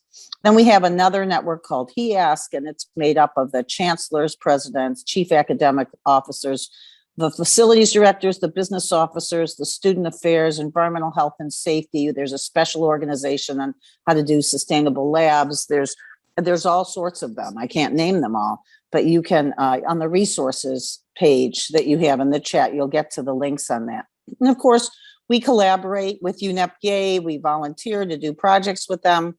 And then there's HESI, which is the Higher Ed Sustainability Initiative, made up of UN agencies and higher ed networks for sustainability around the world. Now, how do we get all this done? Because we actually don't have any money within the U.S. Partnership for Education for Sustainable Development. We didn't want to have to be chasing foundation money or corporate money or Department of Ed money. We have fellows programs. So we run multiple programs where people volunteer 3 hours, 5 hours a week, and they help create these national and international initiatives. So I hope you'll have a fellows program. These are unpaid fellows who just want to make a contribution on a larger level. And many of you on this event today already sound like fellows to me, but we can talk about that more later. Let's go to the next slide. And I'm glad to help facilitate more about these fellows programs. So the Disciplinary Associations Network for Sustainability, that's just one of the networks that I was talking about that the US partnership created. It just shows all the different academic areas. And of course, I couldn't list them all, so there's 36 more that come together to talk about how to put sustainability into curricula and how we need to go across disciplines and transdisciplinary in our efforts and in our engagements with communities to do real world problem solving. We're very focused on helping students become change makers by doing real world projects. Once again, I refer you back to that EPIC N and other resources on the resource sheet. Next page or next slide. Thank you. This is working well. Okay, so here's the key slide for this presentation, which is we've got lots of things that networks can do for you. And I've listed some here, but I bet you have more ideas. So here's some. Make a name for your institution with this. Share your successes. Number two, and as I read these off, can you hear which one really is of most interest to you? It really gets you excited, or which ones? And put those numbers into the chat. So make a name for your institution and share your successes. That's number one. Number two, help each other find solutions to barriers for a sustainable future. Number three, show the world that higher ed in India is committed and working to help create a sustainable future. Number four, get support from like-minded colleagues. Many of us have been champions. We work in silos. I started out as a professor of renewable energy technology and energy management. I've been doing that for 41 years. It was so great through the network to be able to connect with others doing the same. And you can do that within IGUN. You can do it via learning communities internationally. Number five, share your promising practices and your successful precedents. And you can also go find them in each other's networks like ASHI's Hub. Number six, share leverage points for systemic change. Look, we can't do just little projects anymore, right? We have to really scale this up. So going for systemic change, where we shift institutions, we shift societal norms, is really what we want to be moving towards. And we can expand the work of what's going on by building coalitions of support. So that way, you know that the votes are there, you know the support is there. Number seven, bring in experts. You know, sometimes you are the expert, but people locally don't listen to you. So you bring in another expert from another network to support and expand the work of the in-house change makers. That's number seven. Number eight, we've got to empower our students to create change. You've been saying this through this whole meeting within their institution, but also to collaborate with students in other institutions to create systemic change. And I help a student-led international campaign that's around climate. It's been wonderful to see how empowered the students get across the globe. There's a new one that just has launched called the Global Climate Education Network. You might want to look that up. It's also in the resource sheet, run by students, organized by students. Number nine, share professional development resources for everybody, faculty, staff, community partners. And number 10, use the resources in the networks. So you have a network of networks, and that's what's going on now. And we're so glad that you're here and that you will be a part of it. So what I'd like to do, if we can go to the next slide, is just go ahead and put into the chat your top choices in the chat by number. What is it that you really want to move on first? Because I know it would be great. We can move on all of these. But what are you excited about? That'll help us understand where you may want to be involved as we do the next steps in IGUN after the mission and vision. And then slide 9, can we ask some people to unmute and to respond? So Fawzia, I defer to you. Who is here who would be good to respond to what else can networks do for you that I haven't covered? Bhavesh is here from Finance Reality. Bhavesh, would you like to respond? Thanks, Fawzia, and everyone out here. In fact, the lowest common denominator is something that we all are looking forward to. The rating program that you have shared, I'm happy to announce that we are working on a similar model out here, and IGBC is our partner onto that part. The NAC ratings can definitely be a good starting point for all the universities to join in. And Climate Reality is doing it with university campuses based on these broader principles of biodiversity, waste management, water management, to name a few. We'll be more than happy to take things forward where we can discover as to what's the lowest minimum we all can agree upon. Thank you. Great. And I hope as you agree on what's the lowest minimum, you also create the highest vision that we can move forward as quickly as possible. So Obviously. Thank you. So glad you're doing that work. Okay. So I think Dr. Gaurav is there. Amreen is not there, but Dr. Gaurav. Hello, Dr. Fawzia. Yeah, hi. Right, so I just like to share my experiences with how network has helped us in building our institute. And at our institute, Development Management Institute, we have a WASH observatory, water sanitation and hygiene observatory. And networking has helped us to come out of the financial dependence on various funding agencies. And apart from that, there are certain challenges which we have faced during the course of time. And one of the challenges which is there is to enter the right network. And I think this is the platform where we can engage and understand how we can get access to the right network at the right time. So I think that will be very much useful in sharing of resources and sharing the professional development resources which we come up from various studies, research under our projects. So that resources can be used by our faculty, by students, by maybe alumni, which will be very much useful in a long run. So I think that's all from my side, Dr. Fawzia. Thank you so much. Thank you, Dr. Gaurav. Just wanted to tell you that in the WASH sector, we have an India Sanitation Coalition, and probably it would be interesting for you to really look out for that. India Sanitation Coalition, it's a coalition of various institutes working in that space. Sure. So over to you, Deborah. Should we move to the next question? Sure. So the next question is, what are you most excited about when you think of collaborating with the IGUN network and the other support networks for IGUN? And so once again, Fawzia, who shall we call it? Dr. Shruti, if you were there, she had dropped out in between. So we'll invite Professor Ishan. I saw him and I'll stop sharing my screen as well. So thank you, Fawzia. It's always better to not be looking at yourself, so you can let the screen be for now. All right. Thank you so much, Gayatri. Thank you, Atul sir, for the opportunity. I know that we have to keep it very brief, so I'll just quickly touch upon some things that we at the Global Policy Diplomacy and Sustainability Fellowship concentrate on. And I think IUGN is also going to help us through universities, through organizations to further these aims. One is networking, not just, so networks and networking have to be seen differently.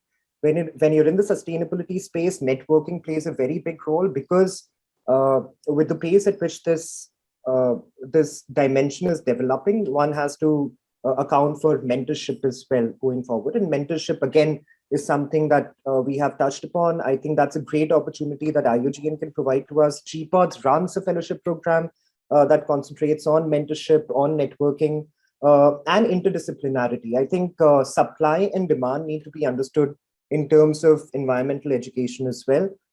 We talk of demand in terms of spreading awareness at the primary schools, at undergrad courses, and then meeting that demand with the kind of supply that is required at the knowledge capacity, knowledge capital that the teachers and professors can deliver. In the judicial systems, for example, you have judges being trained in environment now. And I think similar thing needs to be done across the board because environment is coming up as that kind of a topic. Finally, I think IUGN it excites me because there is a sort of information asymmetry that exists in our industry. Some universities doing wonderfully well, and there are some universities that are also doing wonderfully well, and they could have done well together, but I think, or organizations for that matter, but I think that missing link can be explored through this wonderful initiative. One thing is that we should also at some point keep in mind the objectives of this, specific objectives. I think one of the biggest objectives should be to have industry standards upskilled, upscaled, in a way that you can have private sector sort of come in. Monetization is a specific topic that we talk about a lot, especially when it comes to sustainability. Circularity should be the industry standard going forward. So that should be one of the objectives. And finally, upskilling. Sustainability, I have at the GPOTS fellowship program, and I'll put the link in the chat box as well.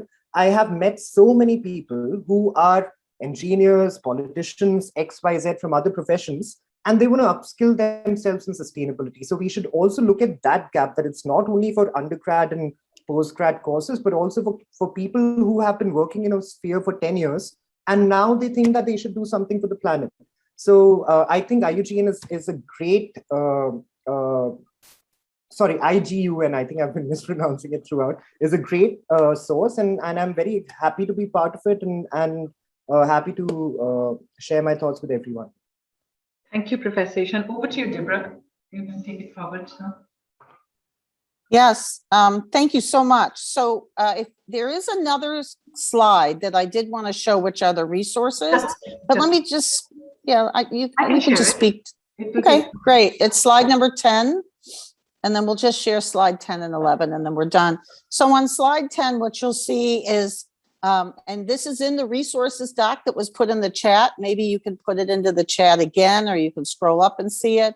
But you'll see the links to the sustainability tracking and rating system, to ASHE, where you can sign up for the free webinars, the free bulletin, and look through the resources hub.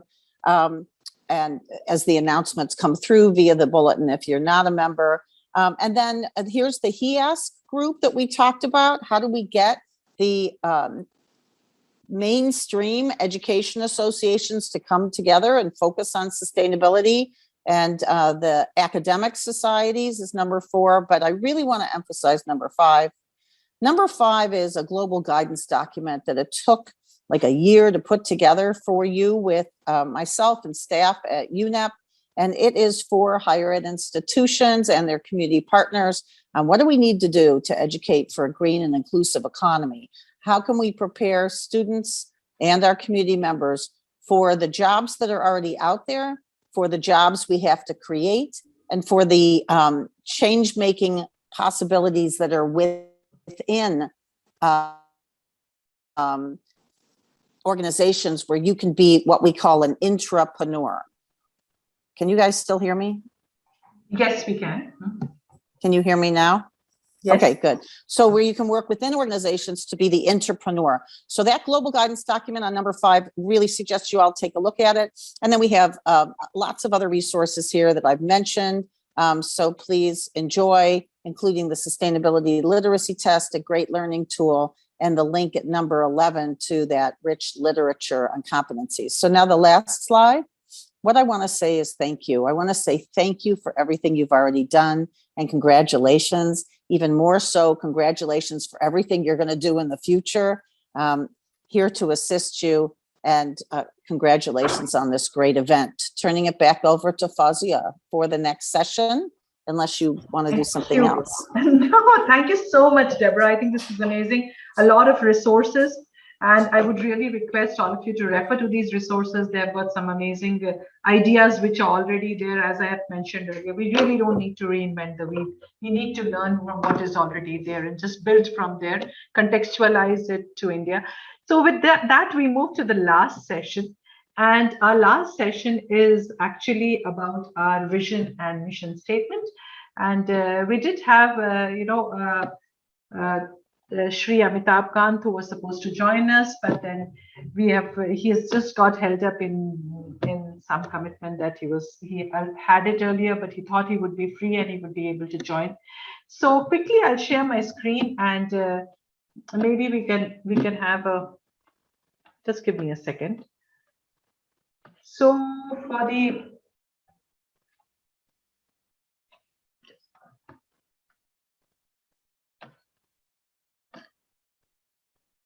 Deborah, I think some problem that's coming. Let me stop sharing this. Why is it taking me there?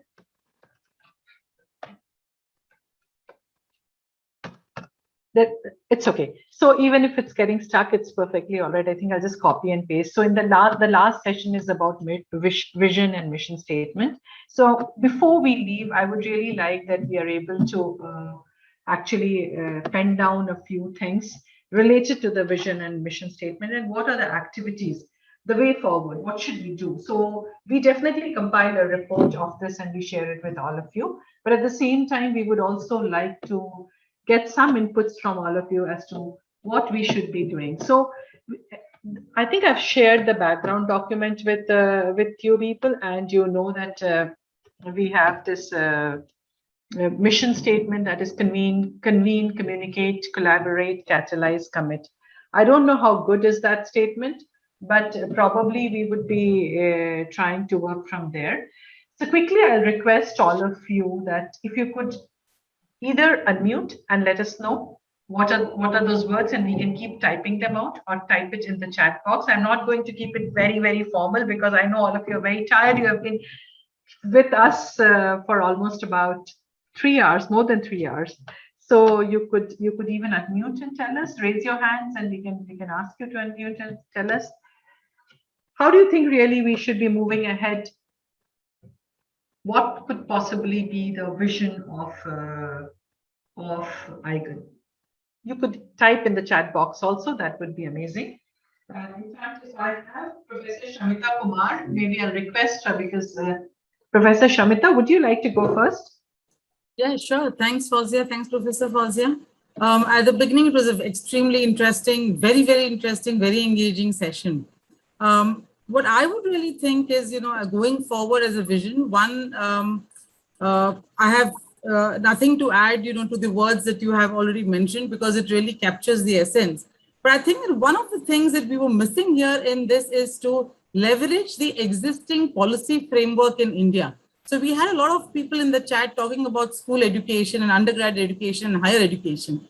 At school education, we've already had a policy for environment education for more than 25 years now. At the higher education, and we have the NEP, of course, which can be leveraged. The Prime Minister just in the beginning of September spoke about sustainability in schools. So that's a very good starting point to build upon. At the undergrad level, we have the UGC's ability enhancement course, which can be, of course, upgraded.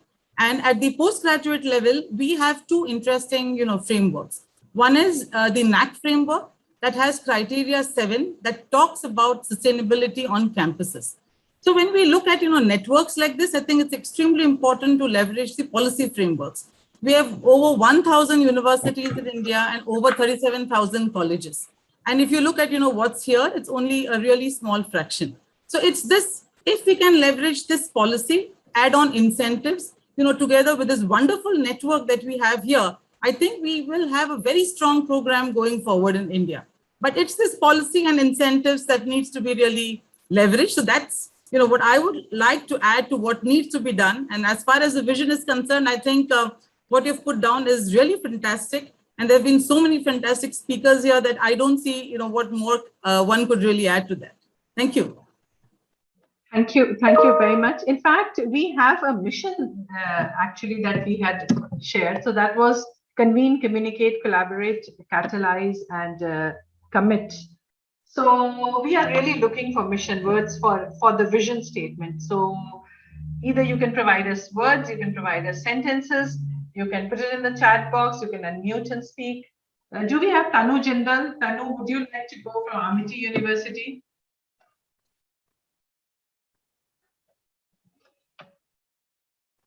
Can we have more okay towards a collaborative world?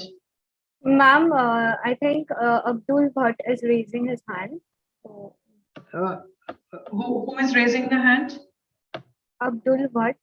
Okay, attendees, I'll just have to see that whether I can grant them permission to. Okay, allowed to talk. Yes, Abdul, you can speak if you are there. Yeah. Yeah, you may speak up. Meaning, are we already concluding? The discussions were so interesting, I thought it should never end. Yeah, and please, thank you so much. But yeah, I know that you have been raising your hand, but since the sessions were on and I could not see it. So you may please go ahead. No, I didn't raise my hand. It must have been a mistake, but I was so engrossed in the amazing discussions that were going on, and the overwhelming response that has come, meaning it's certainly there is a lot to do, and we have a real hard work ahead of us to bring together the kind of amazing thoughts that have come on the table. And but I think two things which I wanted to highlight was, while Terry is a collaborator on this, we would look at this network as driven by the members and not driven by one entity. Yes. And from that perspective, meaning even UNEP would like to step back and play a more kind of a facilitative role than leading it. And I was very impressed with the presentation made right in the beginning about how UK and Ireland are trying to manage this, and it will be good to look at those institutional mechanisms. The second point I wanted to make was, meaning that the UK example that was given was something that was started 10 to 15 years back. And the level of awareness at an educational level or at educational institutional level was very different 20 years back than what it is now. And that's a very important factor that we need to take into account to see what kind of network are we looking at. Meaning the amazing stories that we heard today of what universities in India are doing. I was just thinking, do they need any more information on raising their awareness on green issues? There's already so much of knowledge, thought leadership at the higher education level. So we'll need to see how do we structure this network, in the sense that institutions that are doing so much, how do we try to bring value to what they're already doing? So these are. So I think these are great points. We have taken note of it, and yes, we are looking at a set of members running the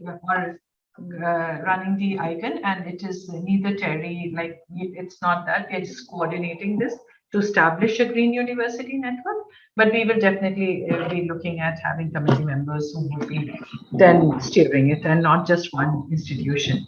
So that is there, but maybe I can request Gayatri, would you like to respond to that?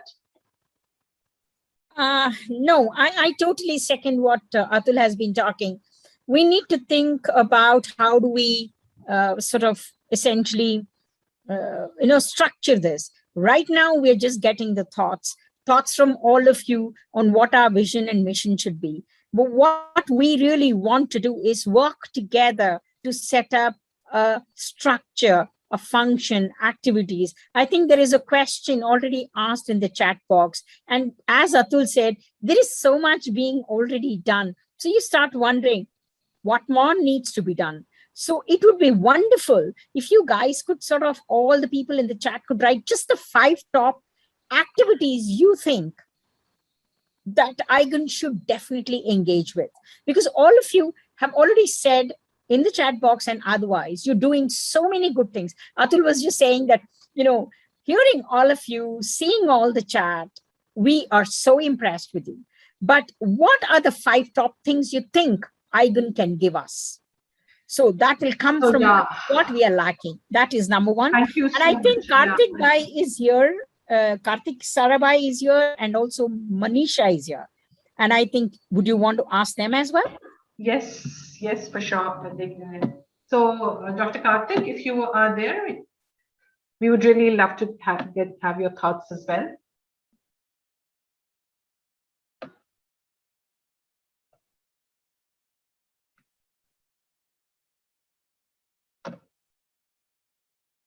Left. So Dr. Manisha, would you like to unmute and quickly say, so we are right now talking about the vision and the activities that IGIL could take up. So if you have any thoughts on that. Thank you, Faustia, for giving me the opportunity. Thank you to UNEP for giving me the opportunity. I hope I am clear to you. Yes, you are. Yes. So the major point which I feel is the future is with our students, and to gear them to understand the need of this, having the green society itself is what we have to build. So I firmly believe that, you know, it should have a strong wing looking into building an educational platform which will be able to bring out, you know, students who are capable to work in multiple disciplines rather than only specialized.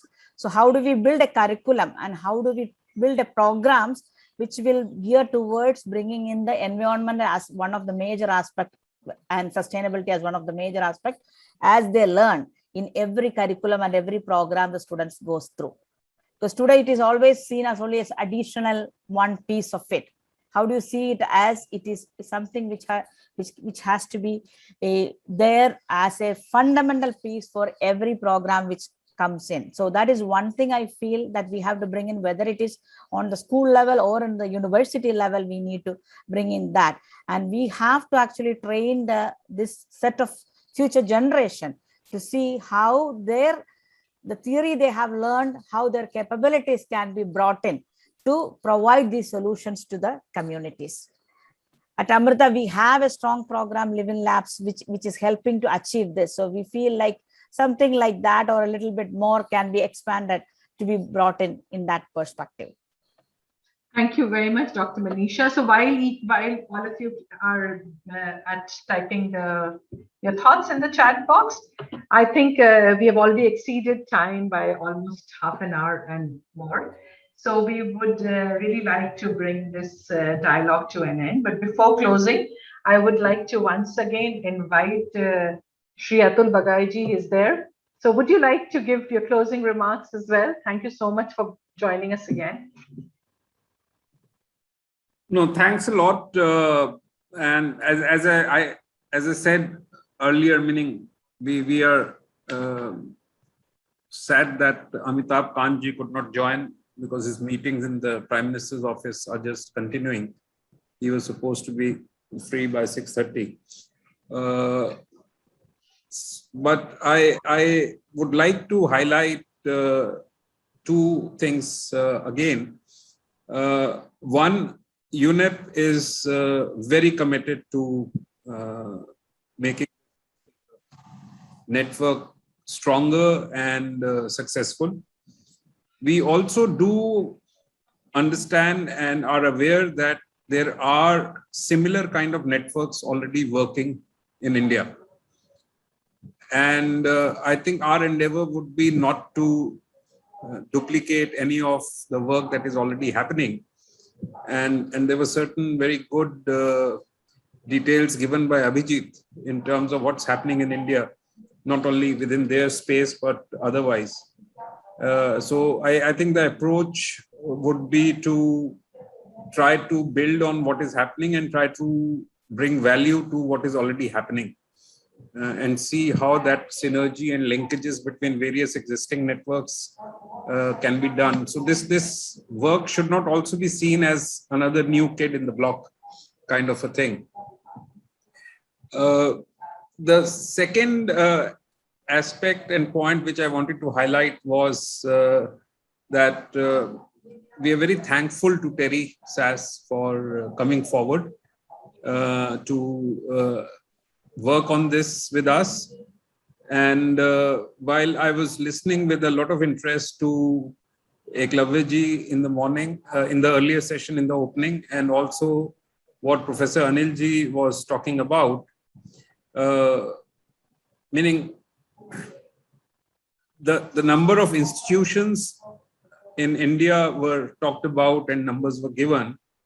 We need to see over the next few years, how are we able to scale up this network to cover? I don't think it would be a dream to cover each and every one of those, but at least try to cover a large section of that institutional base we have, and look at a hub and spoke kind of a model where there would be many institutions we may not be able to reach, but some centers of excellence which we are able to develop, they become the responsibility of those hubs to take the message to the hinterland, meaning if I can use that word correctly. So I think we are very excited. I'm sure Sam, sitting in Nairobi, is also equally excited, and we were already on our internal chat talking about how to move forward. And the big point that came in that how could this be financed, and we'll need to look at that aspect very carefully of trying to raise resources to meet a challenge that is enormous, but opportunity that is humongous. So thanks a lot, each and every partner who's here, each and every person who has joined. And I'm sure the chat, which I've seen today, I haven't seen this chat part of a webinar being so active. So I think Gayatri has a big job along with Fauzia to collate all those thoughts that have come in and try to weave them into whatever architecture we are now thinking of. So have a nice evening. It's already very late, but thanks a lot and all the best. Thank you very much, Mr. Atul. I think it's very, very motivating, and we are indeed very thankful to UNEP for conceptualizing this whole thing. Gayatri, of course, has been speaking with me for almost about 2 years now, close to 2 years. And I always used to say it's her dream, but it's of course UNEP's dream, but that is being materialized through her.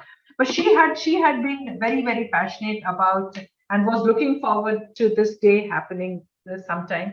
Because of COVID, it got delayed. But today we are also very excited that we could bring so many people together from across different parts of India, different domains, different kind of universities, both private, state, and government central universities, including the stakeholders who are collaborating with these universities. So it was an amazing, I would say, discussion that we had, very, very insightful, very incisive, lots of points that have come up. Very thankful to UNEP to really trust us with this responsibility to conduct this dialogue. We will be compiling a report of this, and we will be sharing it with everyone who had joined today so that we can get comments from them as well. At this point in time, I would also like to thank all the people who had joined. A lot of them have dropped out, it got late. The vice chancellors, the chancellors, principals, deans, universities, college, higher education institutes, everyone, all the attendees and the participants who had joined us for this discussion. Of course, Mr. Atul, Professor Sahasrabuddhe, Sam, Dr. Iklabe Sharma, everybody who had been there initially to set the context and guide us into this discussion. I'm very, very heartfelt gratitude to Gayatri. I think she has been the pillar, the rock support that she had been providing, and had been mobilizing participants, joining meetings, helping us out in formulation of this whole concept. So many, many thanks, Gayatri, for that. My three interns, Divija and Anshita and Edra, they have again worked very hard, and thank you to them as well. My IT team, which has supported us to put together this session, thank you very much to them. Thank you, each one of you. I hope I've not missed out on anyone. Many, many thanks, and have a very nice weekend. We will compile and we will revert on this. Thank you. Dr. Vibha, would you like to say something? Can I just make one point? Yes. Yeah. Sorry, I won't make this long. So because I think it was mentioned that there are multiple networks like this already existing, and you don't want to be something new and reinvent the wheel. But I strongly believe that this kind of a platform which is not programmatic and it's about, a campus program or something like that, this is rare. And it currently does not exist in the country. I can say that with a lot of conviction. And I think just a platform like this to have such a fantastic start and get so many stakeholders on board, even though it's not fully representative, and there are a lot many who can still come on board. I think just as a discussion platform where you can share experiences, this is something that at scale has still not happened in the country right now. It's still all very programmatic. So I think there is a lot of scope to build, and I think you should be very confident and hopeful about this. Yeah, and great initiative. So thank you, Abhijit. And I just realized that I missed thanking my amazing speakers, the facilitators for each session. So that was something I really missed. So thank you to all the facilitators who were here today. Ian, and we had Abhijit, of course, and Gayatri, and Arhan could not join, but he of course shared a recording with us. Karina, Deborah, I think it wouldn't have been possible without any one of you. You have been working on it also alongside us for almost a month now. So many thanks for your support to this IGAN initiative. Thank you, everyone. Thank you. Thank you.